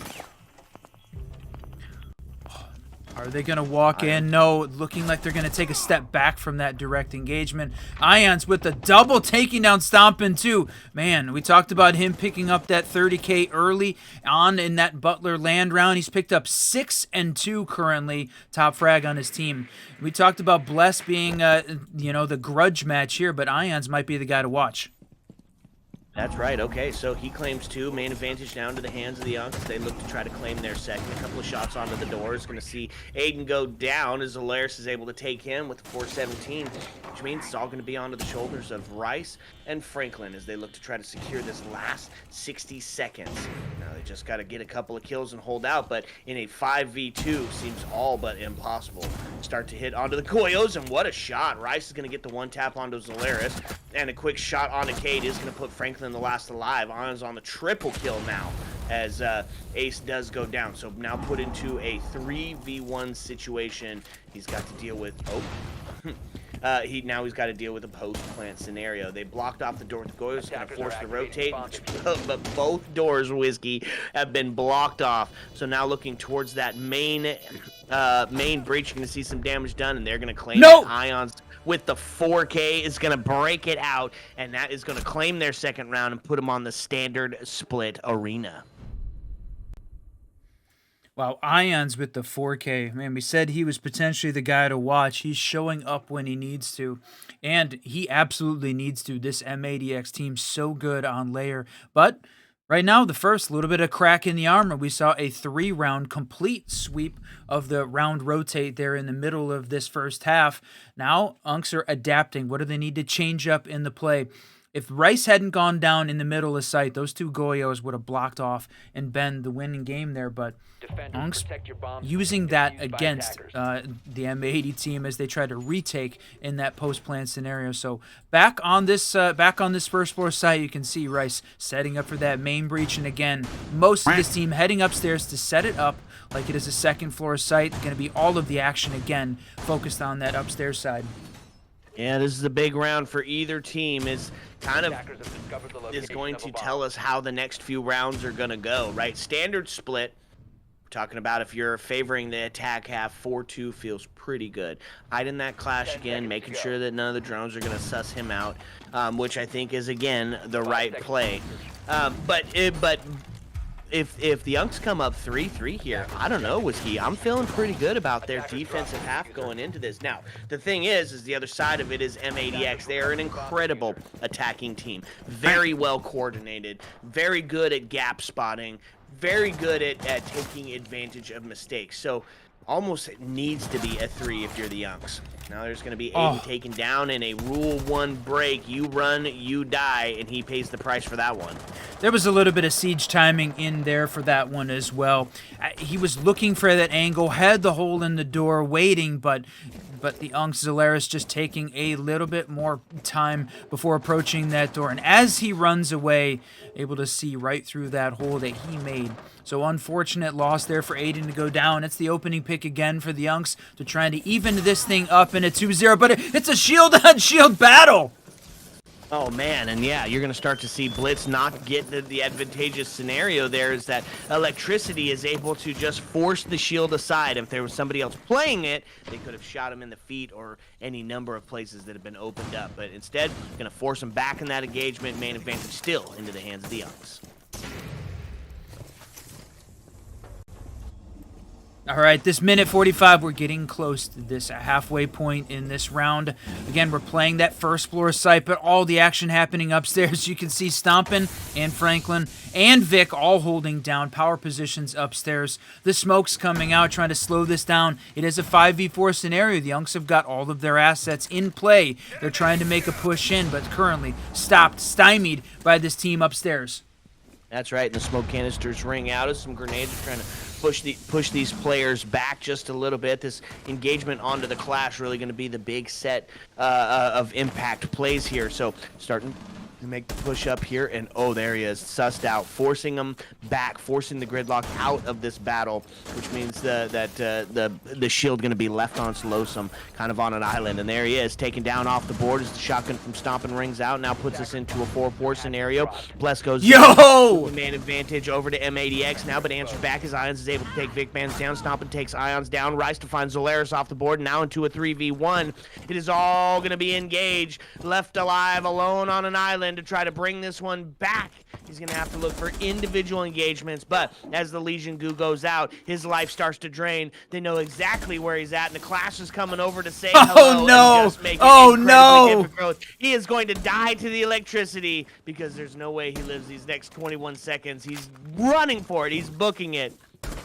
Man, you know what? Maybe he does get out of there. He runs all the way down. He said, I am not dying to the Clash. Instead, I'm going to die to Stompin'. Again, situational awareness in the right place. The SMG-11 comes out and shocks this Unks team once again. Man, continuing to rack up kills.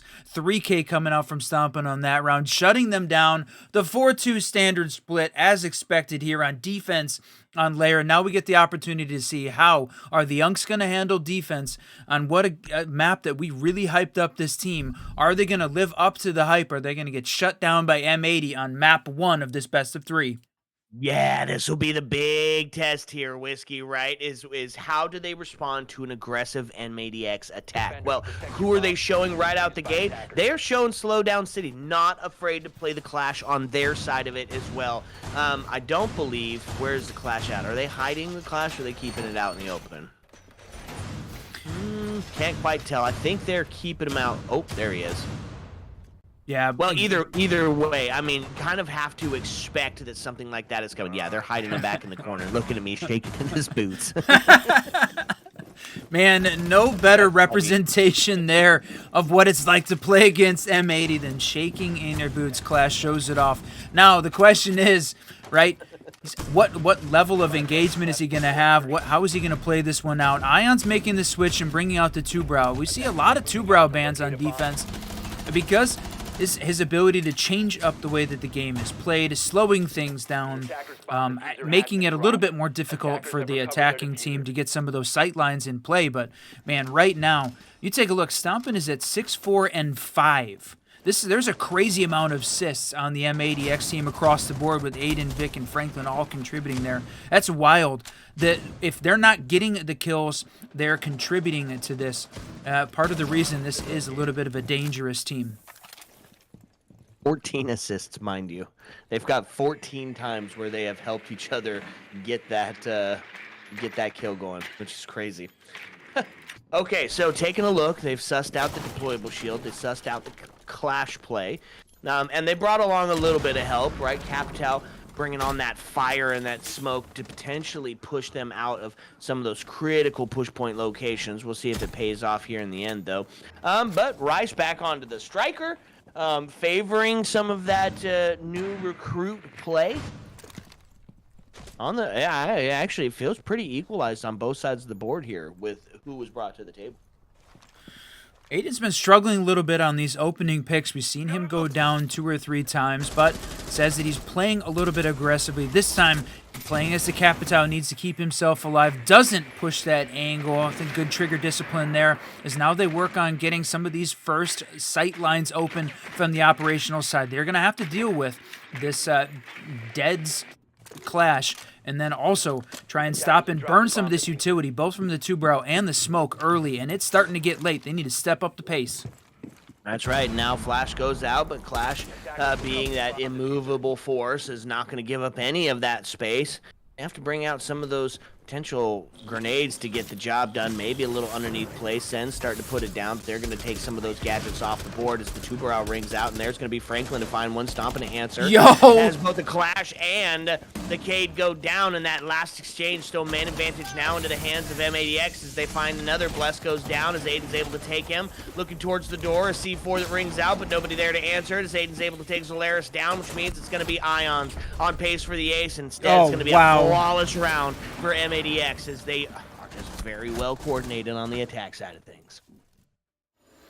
It seemed like they might be a little bit of a struggle. The defense had brought everything that they needed to do to shut this team down. But, man, we said Aiden's name, and he stepped up in a big way. We said they needed to take down the Clash, got it done early. And even though it seemed like during that mid-round they started to slow to the point of danger, it was not enough to deny this team. They pick up an attacking win, 5-2 now as we head into round 8. Significant advantage. The Unks have got to step it up in a big way. We haven't seen them win since back on round 5. There's a little bit of a struggle. They need to show a much stronger defense now. Yeah, tough place to find yourself, but there's some fun adaptations on the board. The Unks bringing out a couple of fun ops, right? Something to give themselves a little bit of an extension with Castle on the board. Your roam game going to be clear and present with Engage hitting onto that Oryx and Bless going onto the Scopos. I like the Scopos pick here because this map is so huge, Whiskey, that you're able to put it in some really crazy lurk spots and find yourself the impact player, which I know the Scopos is destined to be. 10 seconds remaining. Well, and you get the ability. We've seen M80. We talked about the assist. People taking some damage. It's one way to survive, gain a little bit of extra health. If you take some damage, switch over to the idol, you are back to full health. So double coverage there from the ability to gain a little bit of extra map control and pick up a little bit of extra health if the opportunity arises. Bless is going to have to stay alive, though. He put a little bit of a stake in the ground, a flag on the field, if you will, starting this thing out, but right now struggling a little bit to deliver. So if you're a Bless fan, if you want to see these guys pick up the pace, now is the time. 5-2 is that first 30 seconds burned. That's right, and that's going to start feeling good for a defense, right? The whole point of this defensive setup is to time torch. Just delay as long as possible, allow your flanks to get in place, and then send that impact from behind is what we're going for here. Oh. Hopefully that doesn't... I'm starting to get a bit of a storm here, Whiskey, so I'm hoping we don't see some of that nod to the earlier casting where I get taken off the board. We're going to have to monitor that one here. I mean, it's real life. It happens. We talk about it in Siege all the time. It's a possibility, so we'll keep an eye out for you, be watching for you. Now, as we watch... Man, the question is the Unks going to last long enough for that to be a problem? The M80 fans in the chat certainly don't think so, but... Oh, look at this. Ion's just trolling a little bit, finding some interesting stuff posted on the bulletin board. That's not going to win you rounds, though, my friend. You got to step up and shoot some people. That's right. That's confidence leaking out right now. Ions, you know, he's a fan favorite here on the Siege double shot. So in the Ions versus Stompin' stratosphere, they are definitely going back and forth. And we can agree, they're both handsome, folks. They're both handsome. Now down into the basement. Everybody's starting to get themselves back down except for Ions, who stayed up on that mez, looking to become that impact in the end of it. Aiden able to find Zolaris off the board, which means the main advantage is going to be had into the hands of M80X. Now as it starts to count down, they're looking towards the rotate. Rice is able to find Ions off the board. Now all they have to deal with is the 3 down on site. They're starting to put some smokes out, which means Glaz is going to put his work in as well. And there's the Dokkaebi, making it difficult to see on the scope. Oh, what a grab for the C4! Vix is able to take Bless off the board, but now into a 5-2, into a none 2, a flawless round for M80X. Boy, it felt like, again, a little bit slow in the mid-round, but the fact that they come back, answer so strongly, 2 flawless attacking rounds in a row to cap off what has been an incredible start to this map.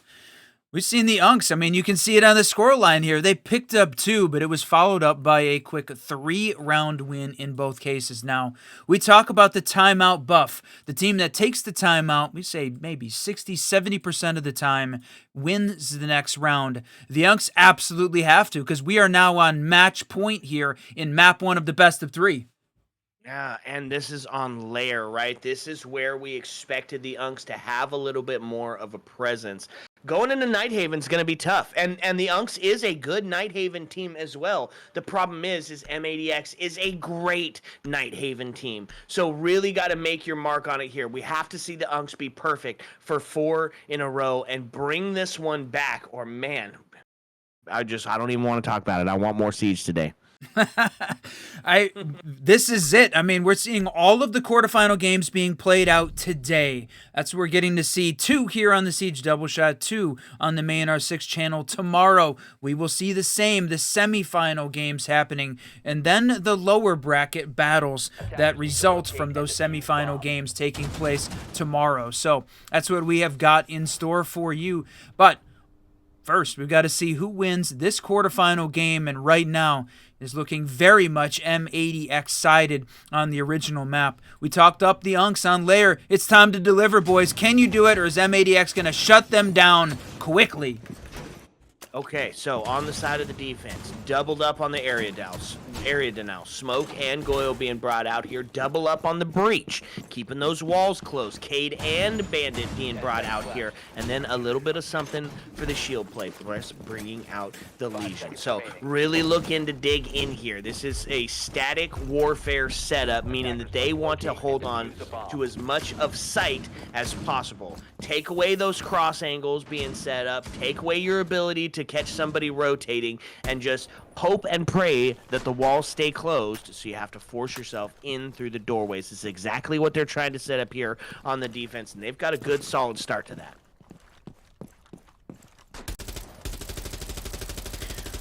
All right, my friend, 2:33, getting set up, getting ready here. And this defensive team, they're looking for drones, making sure they don't have any of this extra intel. It's one of the things, again, we talk about M80 being very good at. That vertical side, the intel side, but no, dead. Taking down Aiden again, man. He had a tremendous run, but going down as the opening pick once again, falling back into some of those same old patterns. So at this point, they're going to play a man down. Still plenty of time, though, for this attacking team. It's not going to be a flawless, and if that's the only thing we got to say for this team, they're still on a roll. That's right. Okay, so now sending in the blitz. They start to look towards the long angle, but Dead able to just rip him off the board.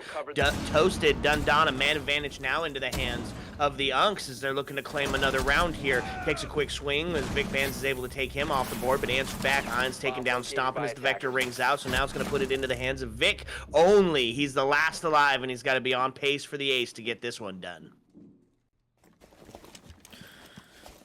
Well, it's something that we've seen him do. We've seen basically every member of this team do, but it's going to be Ions to shut it down. We said the timeout buff in effect, and if they're following a pattern, they win 1, let M80 win 3, win 1, let M80 win 3, and then win 1. They're continuing it, but this is about M80X on match point, and the Unks had to be perfect for 4. Perfect for 4. They pulled off 1. They still have got to do it 3 more times against this team. They got the deck stacked against them currently. Got a little bit of maybe a little momentum on their side at this point. Now they get to play that first floor. Yeah, a little bit of the test on the Tersh.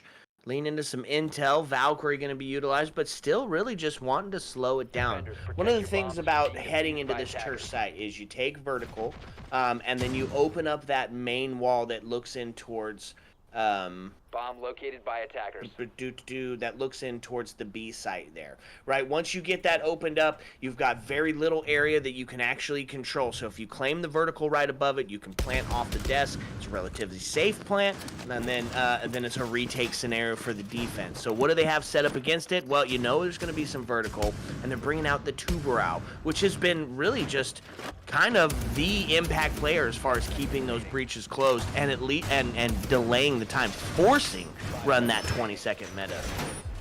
Now, I would say that in general, yes, but we really haven't seen that in this game. We didn't see a lot. We didn't see it played on M80, and we haven't seen it be an impact on the UNC side of their defense. Again, both of those rounds up until the last one, flawless victories for this team, and you can see, boy, even more vertical setup for the UNCs upstairs in that R6 room. And now, that is a huge play. Franklin coming out with that opening pick, reversing the trend. Now you got to be worried if you're an UNCs fan. Yeah, well, I was saying that Tuberau is an impact player, but that's only when he's left alive to do so. So they find the first kill. Man advantage is going to be the hands of the defense, and they're looking at that first bit of verticality here. And this could be a play against an unsuspecting Maverick. I mean, you can see this is a great setup here by the defense. They've got the Cade Claw in place upstairs in the R6 room, holding on to that main breach, forcing this team to try and use the Mav to open up that wall instead, but playing the vertical, holding that very tight angle makes it dangerous. Franklin got half that work done, not all of it though. I'm not sure if they realized, got some intel that was going to be too dangerous to continue the push. They don't have, they've got two impact EMPs on Rice, but in the hard breach, they still have got Vic. It's the opportunity there, but they've got to get that main wall open and clear out the second floor. Yep, stymied the Monty there with a couple of well-placed smokes, but he's only got one left to continue on this hold, and Monty is poised and posturing to go take that battle on. So he's going to have to be quick with the send. They open up part of that main breach, and there's that last smoke. Going to go out and stall Monty just a little bit longer, but still plenty of time here, Whiskey on the board, for them to get stuff opened up. They haven't really addressed the vertical outside of Dead off the board, so throw a couple of impact EMPs, which means that Cade Claw that they set up so devilishly upstairs is going to make sure that that wall stays closed, and that was part of the win condition here. That's the plant going down. This attacking team, dang, so good. They got that open, but there the vertical comes in. Aiden, unfortunately, going down. Combination of the C4, but man, the action happening. This last 45 is going crazy. That's right, and there's a couple answer backs. Franklin goes down, so now it's all going to be up to the Monty, who does find that first kill in a 1v2, but a drop down right behind him. Bless able to take the body shots. That claims one. We said they had to be perfect for 4. Well, they've got half of that job done, Whiskey. Yeah, you said it, man. Pulling off a huge upset win. I think that is, we talk about it, certainly the better defensive site, one of the more difficult for them to try and make the push. And if you don't gain control upstairs, it is very, very difficult to try and get that plant down unless you have got it. And Matey went for it. I think it was a little bit of an aggressive attacking push, going for that plant before they had full control, planting behind the sends. Didn't work out for them, though. But taking risks when they need to. When you're that far ahead in the round count, you can afford to try and take some of those risks and maybe catch that defense off guard. We're going to see the basement. We saw this back on round 8, which was a flawless victory for M80X. Okay, but look what we switched up here. Look what the Unks are bringing to the table. They're going to realize that Intel is creating those opportunities, and they're going to double up on it this time around. Mozzie and Valkyrie being brought out, and then the comfort pick of Ella, right? Just kind of assuming that there will be some more shield play. Those Grizzmots are adorable. Are great at getting rid of that. I read that on my screen. Are great at getting rid, or at least forcing aside that shield play to be able to put the pressure onto the toes. So those Grizzmots are really great for that. We'll see if it's going to pay off here. I read that on my screen and said it out loud. That is hilarious, my friend. Yeah, Bless going to bring out the Ella. A little bit of a change up here from the defensive side. So they're not bringing any of this like real big breach now. No electricity in this case. None the Tuberau. So they're going heavy on the Intel side and try and do battle versus the M80X team that way. Now from the M80X side, combination of the Ram stomping on the Jackal. This is very much a team that is ready to try and identify where is Bless, where are these others roamers playing at, and then playing the vertical to take care of it. This is a dangerous setup. Who's going to get that opening pick right now? Moving slowly, working the tactical side of Siege. One of the reasons we love this game.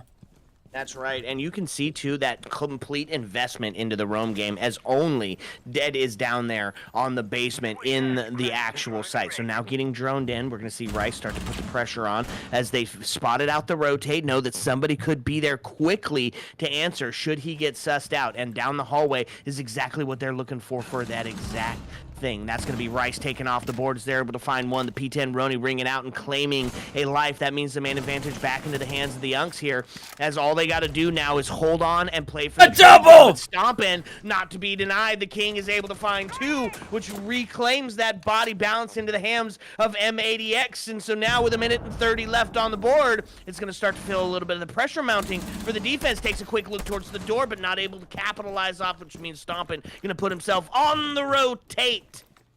Now into 1:17 left on the board, looking towards the window, hoping to catch somebody, making a mistake, putting a little bit of a punch hole.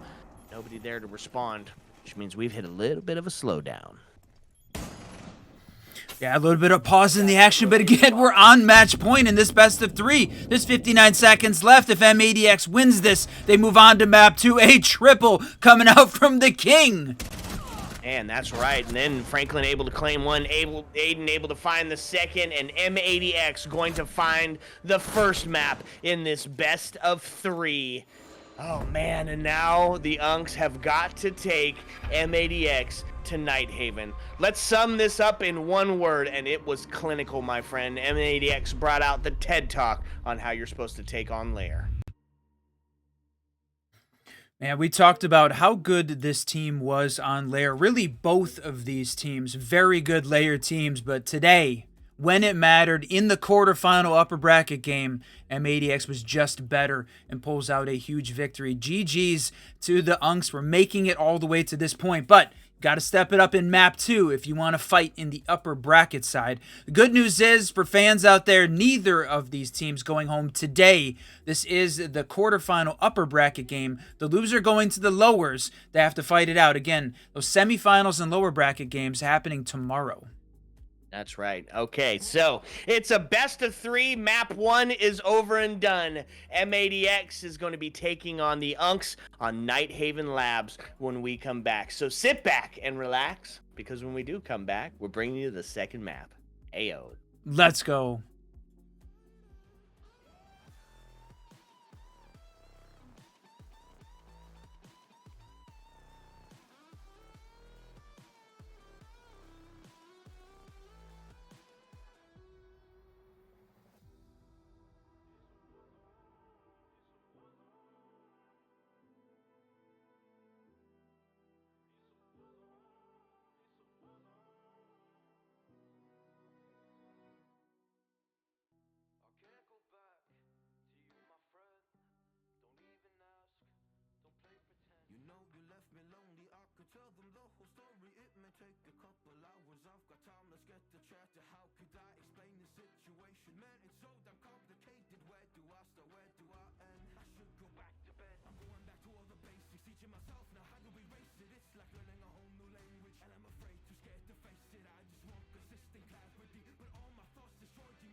play pretend, cause you think you are everything I need, but I gotta leave.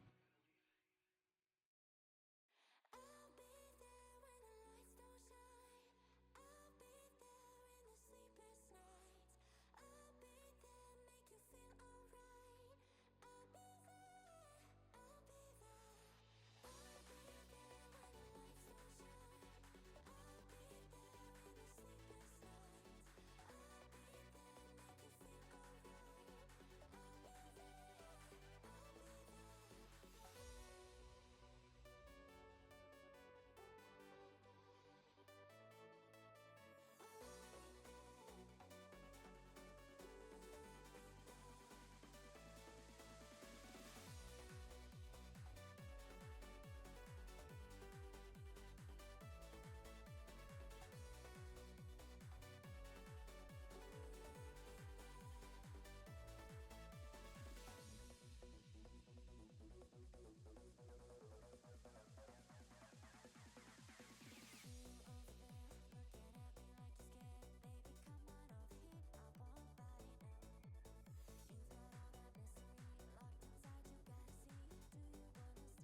I'll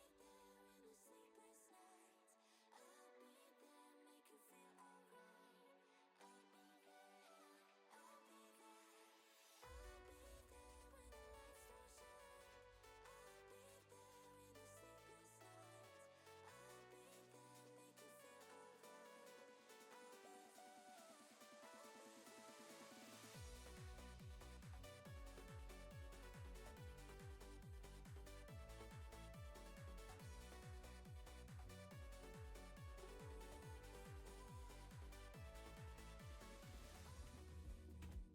What's up, and welcome back, fellow Siege spectators and players. We are back with map number 2 and a quick update for the other game that's going on the main Rainbow Six channel right now. JJ & Co. taking on the Space Shubes, and it was on Nighthaven Labs. JJ & Co. has just took their first map against them, so they are one step closer to staying up in that upper bracket, and the potential for the JJ & Co. and M80X rematch, it might be on the horizon. It's going to be up to the Younks to try to shut him down here.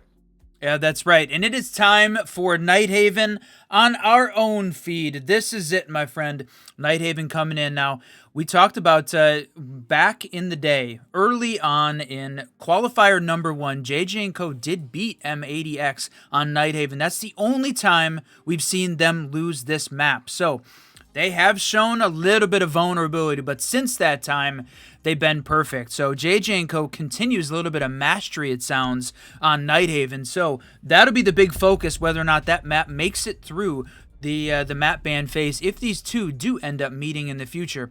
Blackbeard and Delk could be the first to go down, and M80 breaking with tradition a little bit. They've been very, very consistent in banning the shields this time on attack to start off. They want to, or I guess maybe when they get on defense, prevent that roam clear. That is the greatest that's right. moment and in my life. It makes sense, bro. right? They bring a lot of that roam game to the table, especially on Nighthaven. We've seen the Vigil play. We've seen the Cav plays. We've seen all of the lurks that go on, so it makes sense. And in keeping with tradition, they take Valkyrie out, saying that they would rather deal with the Akiva barriers of Azami, and then following it up with the Tubarão pick. This is the map where we have seen Tubarão be so incredibly impactful, right? When you're playing that second floor, when you're playing into that basement, getting the hatches opened up and getting those essential main breaches opened up are so incredibly impactful. You have to get it done. That is the accepted strat for 2F. Open up IT, open up electrical, open up connector, open up the catwalk, and put some pressure on from the river area, and really start to funnel those teams into the same spot. So Tubarão, really great at slowing down that entire process, which can force you into that 20-second meta area. On the side of the defense, we're going to take it down to the tank assembly to start us out. And hey, check it out. There's a Clash on the board. We wondered whether or not the Clash should be a target ban, and I think because we saw both teams play it, they want to keep her on the board ready and waiting to fight this thing out. Now, You said it. JJ and Co has already picked up one here, and there was a question in the chat too. What happens if M80X win? Well, this is the playoffs, the double elimination playoff bracket, and we said originally we weren't going to be casting these matches. We appreciate Blast, Nerd Street, and Ubisoft allowing us to be a part of the playoffs as well as we cast these matches. So if they win, they move on to the semifinals and one step closer. The teams have got to fight all the way to the #1 spot. They have to win the playoff double elimination bracket to earn that Pro League spot. There is exactly one space available. 8 teams currently fighting for it.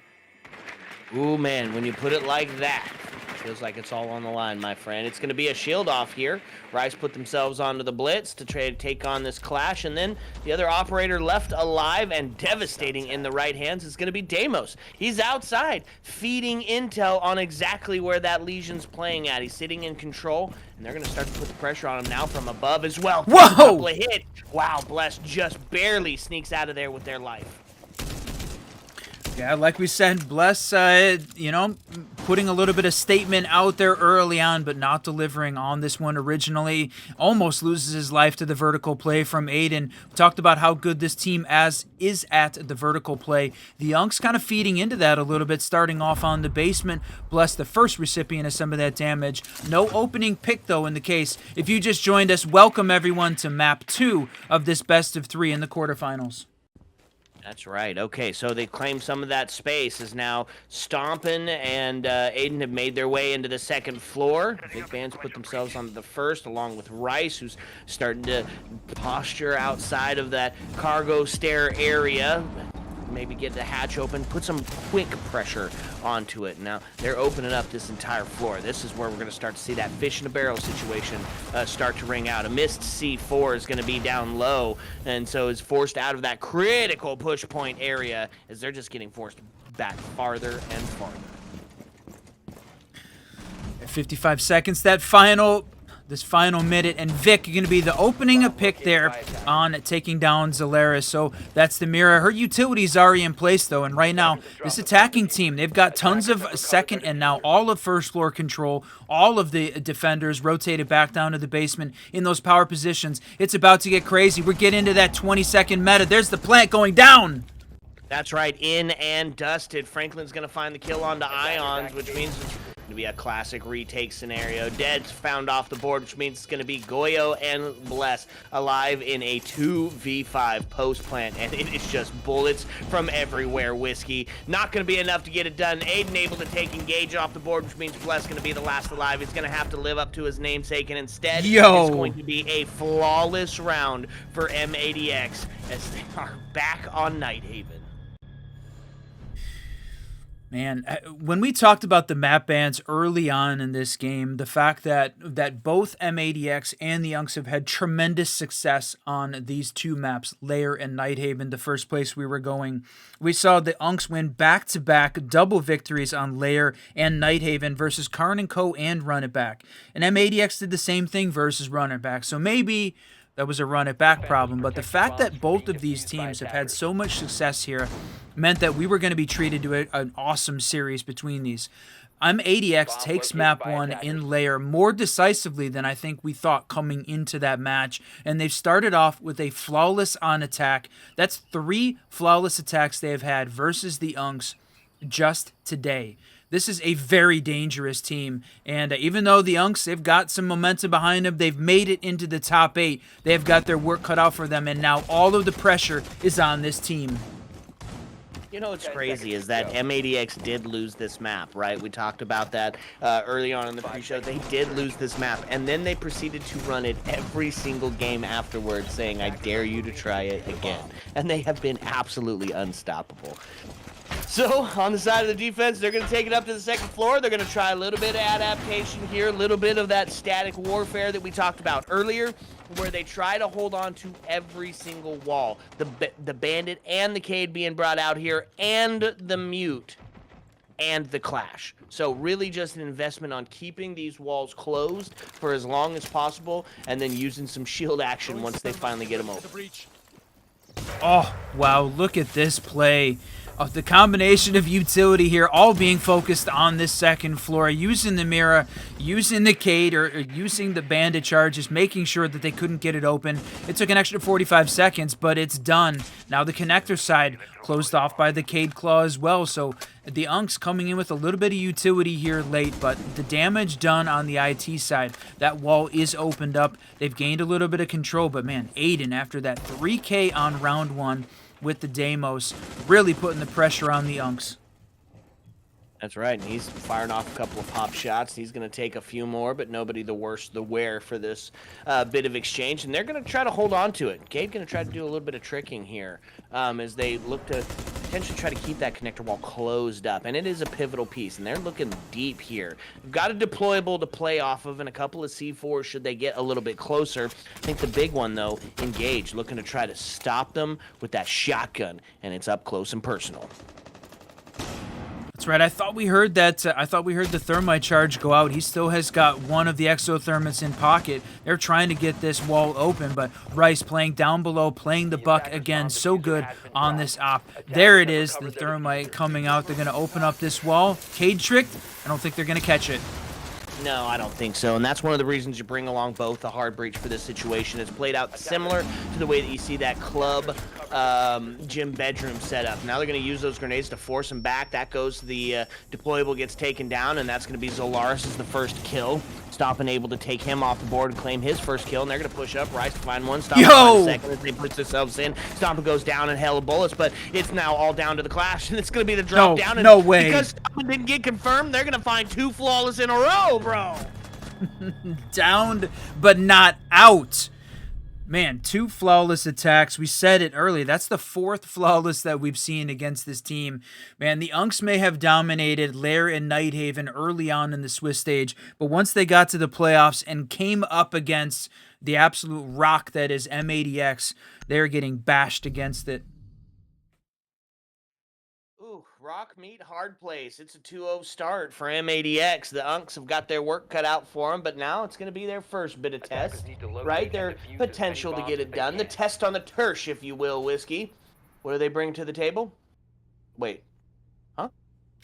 They lost round. That's right. They're allowed to go wherever they want. I'm okay, folks. I promise I'm okay.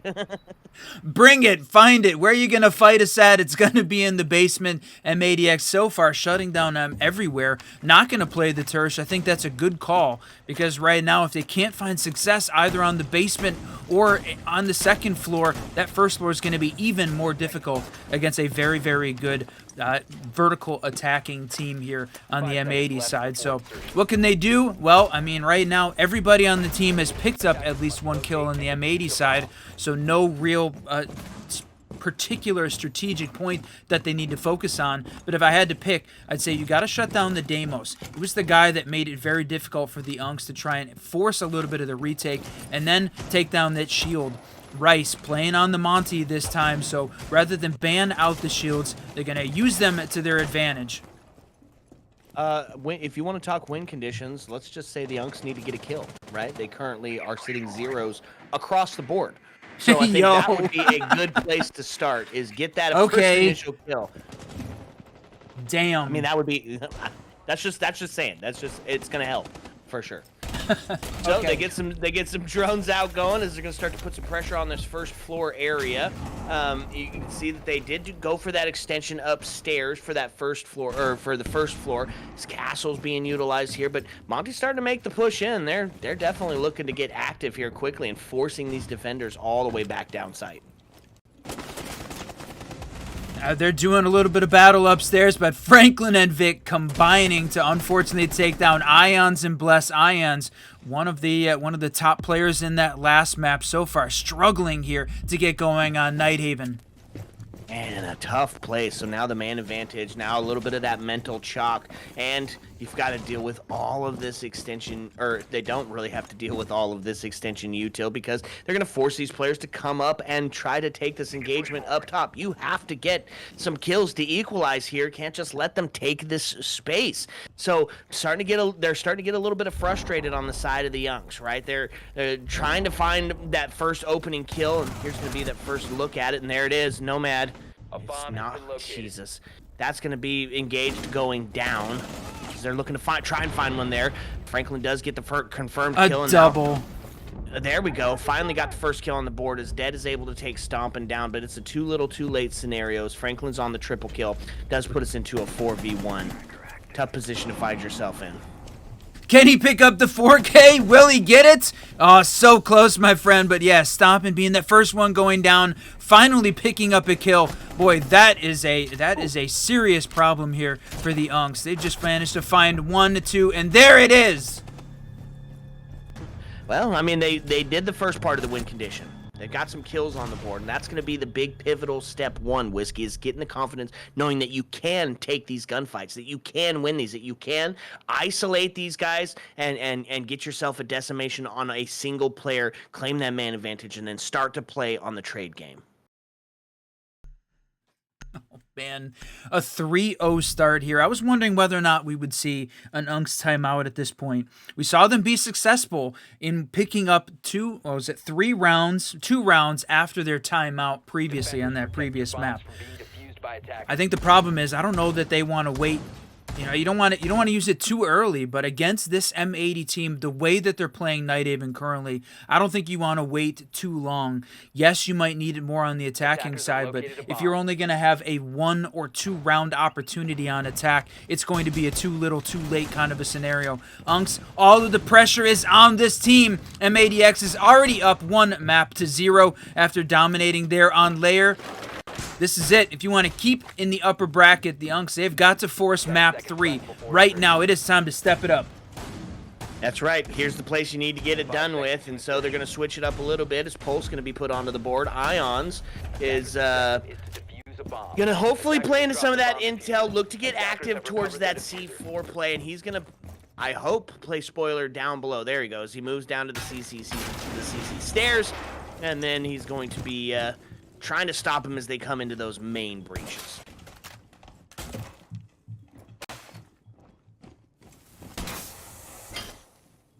All right, my friend, there, popping that mirror window upstairs. I love this strat.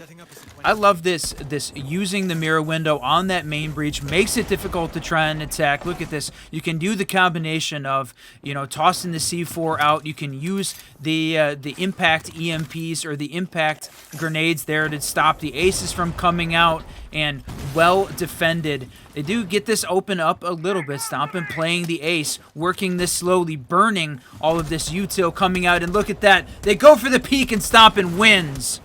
Yep, and he almost finds himself a second as Bless is able to rotate back into sight and get some relative safety there, but oh no, Aiden gets taken down and he finds the kill onto Rice, which is going to put the Unks in the best position they've had to finally come up with a win here on Nighthaven Lab. It's now down into a 3v2, and you've got the Clash still alive, so plenty of position to stall out this M80X team, but Stompin' able to find another one. No way. Now the pressure gets put on the shield play. They've taken sight, and now that goes down, and what was looking like a perfect shot for the Unks is now just developed into a tough situation again. Franklin, who is yet to find death, is still alive. Stompin' 5-1, and it is just a tough spot. Clash got some work ahead of them to try to be able to bring this one back. Yeah, not going to be able to use that shield because you're not having any opportunity to take a shot. That's one of the, certainly the drawback there of the Clash. Going to go for the fight, and Stompin' wins it. The King takes down another. Well, I mean, they don't call him the King for nothing, Whiskey. They don't call him the King for nothing. He's able to find the early kills. He's able to be that impact player in the late round. Stompin' has just got it going on, and now M80X is 4-0 on the Unks on this best of 3, this map number 2, and it is starting to look dire if you're an Unks fan. Yeah, they're fighting through it right now, coming up with, I think they thought was one of their better maps, and certainly their performance on it during the Swiss stage showed they were nearly unbeatable. The problem is, so was M80.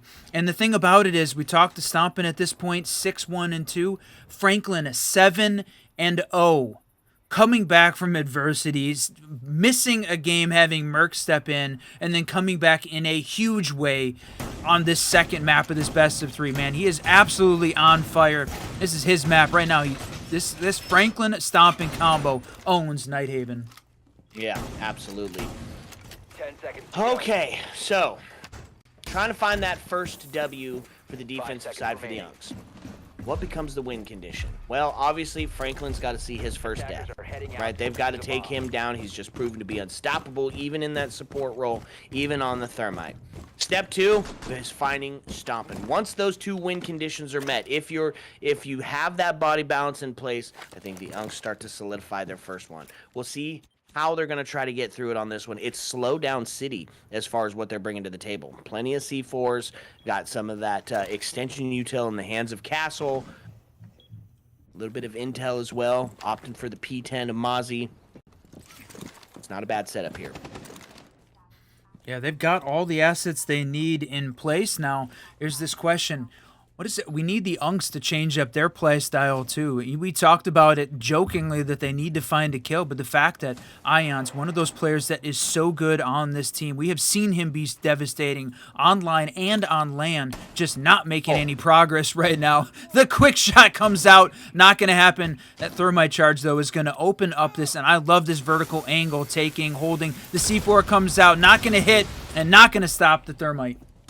Yep, and look at this, stomping back onto the Nook play. We've seen this be pretty prevalent on Bank, but look at this. They just get in. Aiden's going to find the first kill onto Engage, and they're just going to start going for the plant. It's the test on the Tersh, and they pull off. It's a post-plant scenario. They've claimed the vertical still, but now it's a 5v4 as Engage Yo. first go down. Answered back, dead, able to find Franklin off the board, but they still got the shield to contend with. This SMG-11 tries to make quick work of it, and now with Smoke is going to find pushing Rice back, and he's going to get taken down by Ion. So, and that's the hatch drop as Stompin's able to find one. Vic able to take one down now into a 3v2. You got to have 7 seconds on the board to be able to get it done, but the Aussie Repel going to prove to be too much. Aiden finds a double, and they are just getting that much closer to taking the Unks off the board and forcing them into that lower bracket run. This is, I think, the 14th time that we've had the opportunity to cast M80X, and there have been quite a few 7-0, 7-1, 7-2 victories for this team. Very dominant. It is rare. I think we've seen them go to OT 1 time out of all the times that we've had a chance to cast this team. The Unks right now are showing why that's the case, all right? Shutting them down on attack on Nighthaven, which, even if you think about it as an attacker-sided map, going down 5 to start is definitely a mental chalking scenario. This team is going to have to work very hard to try and turn this thing around. They've got the players. We have seen these guys individually and as a team put together some amazing rounds. They made it to the top 8.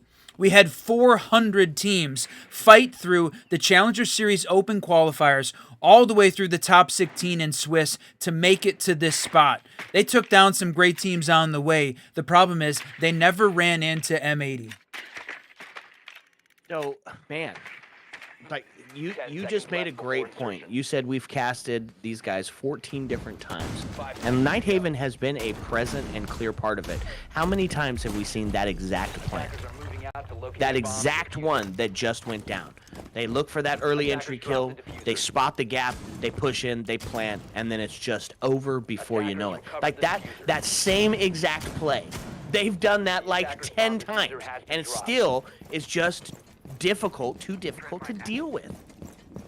It's 5-0. It's the reason that's the tertiary site. It is difficult to defend, even against what is a great team. And you can see right now, they're taking a very direct approach, backing up the shields, using the smoke and the glass. They're going to use the Warden to try and fight this, but it's a too little, too late scenario, potentially. The C4 comes out, gets one. Man, trades going back and forth now into a 3-3. Glass looking to get active on the smokes. The Goyo's going to stop it, but Goyo goes down. They're able to pick him back up, and that's going to find one as Bless is able to take down Stompin', looks towards it. A Bless triple? Second onto Franklin, now onto the triple play. So now it's all going to be left up to Glass as they were looking to solidify a match point scenario and instead have fallen completely apart. The Unks looking to potentially find their first here, and they've got to do it. Look at this. It is a prone move here. They are crawling across the floor, looking to see if they can take Aiden off the board. They can hear him. They know where he's at. It's going to look for that double swing as they get to the head holes. Is able to find a couple of quick shots, but nobody there to answer back. Looking for it from the side, and Ions is able to take Aiden down, and the Unks find their first round off of what was almost another post-plant scenario. I freaking love that plant. I love the fact that M80 takes that kind of risk. We see it in the basement all the time, that there is so much of a vertical focus. We know this team is so good at the vertical play. Force the Unks to go upstairs, play, and then switch it up. Go for the direct plant downstairs. The rush execute. It almost freaking worked. They were up 5-0. Take the chance. Make it happen. Even though the Unks pick up one, they are seriously down right now in a 5-1 half for M80X. I love that they took that play and took that chance.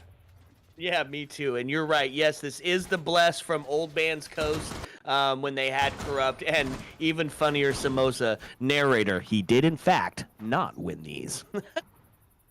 Oh, they cracked me up, Ron. Oh, man. Okay. What a play from M80X. I love that play style. I love the fact that they took the extra chance here. Shows the mental and the confidence that this team has got. The Unks, though, answered back in the way that you'd expect a team that has made it to the playoffs. They have fighting through here, trying to find their win. Now, this is the upper bracket. If you're just joining us, it is not a win or go home scenario for either of these teams. The winner moves on to the semifinals in the upper bracket, the loser to the lower bracket. This is a double elimination. They get their chance to fight it out. In this playoff bracket over the next 2 weekends, we will find out which of these teams is going to Pro League. Stage 1, they earn their spot. That's the question. That's what's at stake today. Okay, so time to switch up gears. It's the op swap, which means we're going to see what M80X is bringing to the defensive table here. And one of those staples is Azami. You see this played out kind of like you would see it as that, not gym bedroom, excuse me, the cache CCTV site on Clubhouse, where you just hold on to those rafters, right? Really just set up a static warfare inside of it and allow your team to just play that defense in the entirety of the site behind you. First one going to be taken off the board is going to be Bless. It is going to be the ace, and here is the problem. You bring 2 hard breaches when you play 2F. That's just what you do. It's necessary to go for the take, and when you don't, and you lose one, well, you put yourself in a real tough spot. They can still get some stuff opened up with Maverick and the Zofia, but it's going to be hard-pressed to get that job done. Yeah, now, and especially with that mirror window, that is the alternative. That's the way that you play to make sure that you don't have to fight out versus the Mav and get that wall open. It makes it very difficult. And look at this. Franklin holding on to the C4 in electrical. I mean, we coined it, man. That is the C4 toss. We watched him get a double using that exact same play. Is it going to connect here? Well, it's certainly going to cause the Unks to rotate, change up this strat, move over to the Riverside, completely alter their strategy with a minute left. This is getting dire for this team. That's right, and the push-in's going to see some Fenrir gadget use. He's going to have to wait it out as they take a couple of shots towards the foothold, but nobody really putting themselves in any danger. Zolaris now going to get taken down as instead, Stompin's going to find the kill. Man, tough spot. Now into a 5-3 as it starts to devolve for the Unks again. Throwing a couple of flashes, try to see if they can suss out this player on the catwalk, and they are going to get him. That's going to be engaged to take down Aiden, and another couple of shots to the foothold and pick up the diffuser. Means they're in an okay spot to start getting moving, and then Rice gonna get taken off the board as he's caught slacking and put sleeping, which means we're gonna find ourselves equalized here on the numbers. Dead able to take Stompin off the board off a well-placed shot towards the Azami at the Kiva barrier, but with 20 seconds left, this defense just has to hold out, and they've got a C4 to still do it as well. So setting up the cross, and now they're gonna take Vic Bands off the board. It's gonna be up to Franklin and that M80, and he's gonna find 2 off some shotgun play. 8 seconds left. They've got the diffuser in hand. It's got to take the swing. No way! On the triple. He will not be denied. He was gone, but folks, we can say it. He back. A triple to end that one after a double down, man. He came up huge when he needed to. This man, core part of the team, an incredible play. 6-1 on map 2 of this best of 3. The Unks, you are in a tough position because M80X is on match point. And finally, it's not just match point, it's map point, series point, and quarterfinal playoff point. Defenders, protect your bombs from being defused by attackers. Perfect for 5 is what we have to see now. The Unks are on the precipice of getting relegated down to the lower bracket. M80X on the path to prove that they belong in a pro league spot, continuing their upper bracket run. Stompin 9-3, Franklin 12-2. He takes a short break, and of all people, Merc is going to come in and play for him. And they said, you know what? Merc is lovely. He's great, but we need our Franklin back, and he shows up in a huge way, shutting down the Unks almost single-handedly. 5 seconds left before insertion. Yeah, and you don't even need... This is a team that doesn't need a single person to be that guy. They have got that guy across the map. It was Rice on the last map. He went up huge on Lair. This map may not be his, but he's played the support role unless the rest of the kills go to Franklin and Stompin, basically.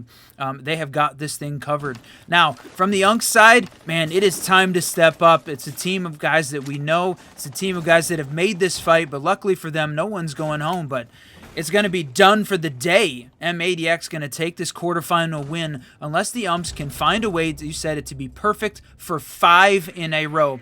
Engage is going to be the first, tanking down Stompin, but leaves Franklin left alive and the rest of this team. That's an opening pick. It's a big first step for this team, but they've got a lot of ground to cover first. Yeah, and that's a huge pick, right? Take the king down first. That's part of the win condition. Now the second step is they're going to have to take this intel away. They're going to have to take Franklin down. And they're taking up some space here. But there's a lot of engagement happening onto the first floor. Smoke goes out. Blitz is able to make some space being taken here. And now there's that Echo drone making it so difficult to find yourself. That's why you bring it to the table. Ions to answer back, though. Now Rice takes Ions off the board. And just like that, we find ourselves in a 2v2 situation with it all on the line. It's going to be up to Franklin and Rice to hold it out, or Engage and Bless to bring it back. Now they're making their way down that assembly stairs. A couple of pre-fires coming out as they're going to try to catch somebody off guard, try to catch somebody slipping, put them sleeping. Nobody really putting that engagement in, so now they're going to take a second look, right? You've got 1 minute and 16 on the board, which means you can afford a little time to get your drone work in. Now, they've got a specific setup, right? This is where you see default here is to push in through the door on the left, through tank here, and plant with a cross set up. Now, they are set up inside on the defensive side of it to take care of this action, and they still have the Echo. Those yokais are still going to prove to be a tough point to get past. So, 50 seconds, Whiskey, as it starts to count down. They've opened up a couple of sight lines. They're looking to try to slow them down to stop them. Echo drones, the yokai drones are still in effect. Starting to make that final push in. Starting to go for the play. They don't know Rice is there. They've got somebody in there. They take a couple. That's a sound cue to go out and say, you know what? Somebody is over in that direction. But they didn't look. They're not looking. He's going for it. No way! For the second, drops down. Pistol popping, body dropping. Rice is able to find it. They're able to claim that upper bracket spot, and the Unks have been relegated to a lower bracket run. Sheesh.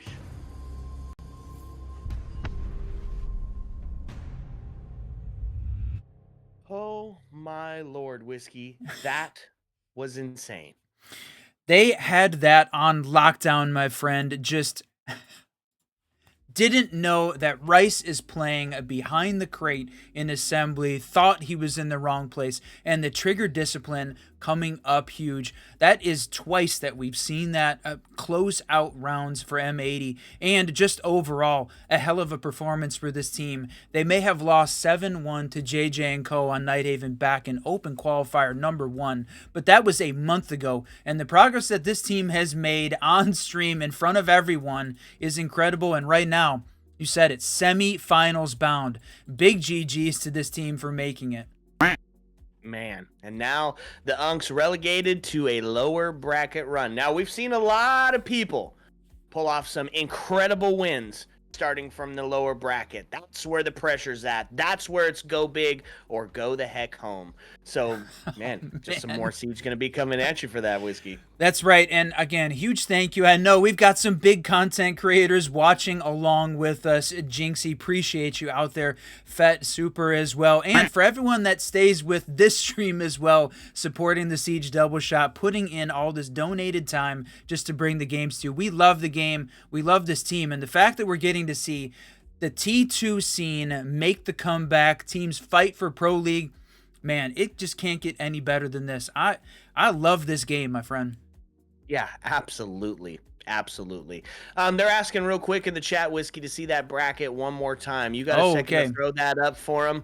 Take one more quick look at it here before we send it away. We started out with 8 teams here in the upper bracket. Revelations and Flowstate. That was the first game on the Siege Double Shot today, where Revelations was able to take down Flowstate in a 2-0, sending Flowstate down to the lower bracket. Followed up with us, M80X versus the Unks. Of course, you just watched that one play out. M80X bringing the TED Talk out on both Lair and Night Haven. Then it was Forsaken and Core. And do you have the score on how that one turned out? I do. Forsaken and Core, 2-1 victory for Forsaken. They win on Cafe and Chalet Descended. So it's JJ and Co. and the Space Tubes fighting it out currently. So that'll be the map that's on the mainstream, and I think that's the plan, is to send this send the crowd over to the mainstream to watch that other bracket. Who's it going to be? Now, M80X tomorrow in the upper bracket is going to be taking on Revelations. That's the game. Oh, that's going to be a good one, my friends. Okay. Well, for the Siege Double Shot, that is it for us. If you like us, if you love us, or if you hate us, you can always add us. Check us out on Twitter, where you get all of your M80X and Stompin' action and go-to live times. And, of course, any other Siege that's going on. We do T4 through T1, watch parties, casted, just anything. Check us out on YouTube and our TikTok as we're growing a bunch of videos out there. And specifically, some of the clips that you take from the stream, we take and put on those as well. So if you want to see your handiwork highlighted, clip it on the stream, and we'll make sure to get it onto the YouTube and the TikTok. But for us, folks, we're done. That's it. Alas, we must bid you adieu. So as the lights start to dim and the jukebox starts to sing closing time, as always, my friends, you don't have to go home. But you can't stay here. Ayo. Let's go.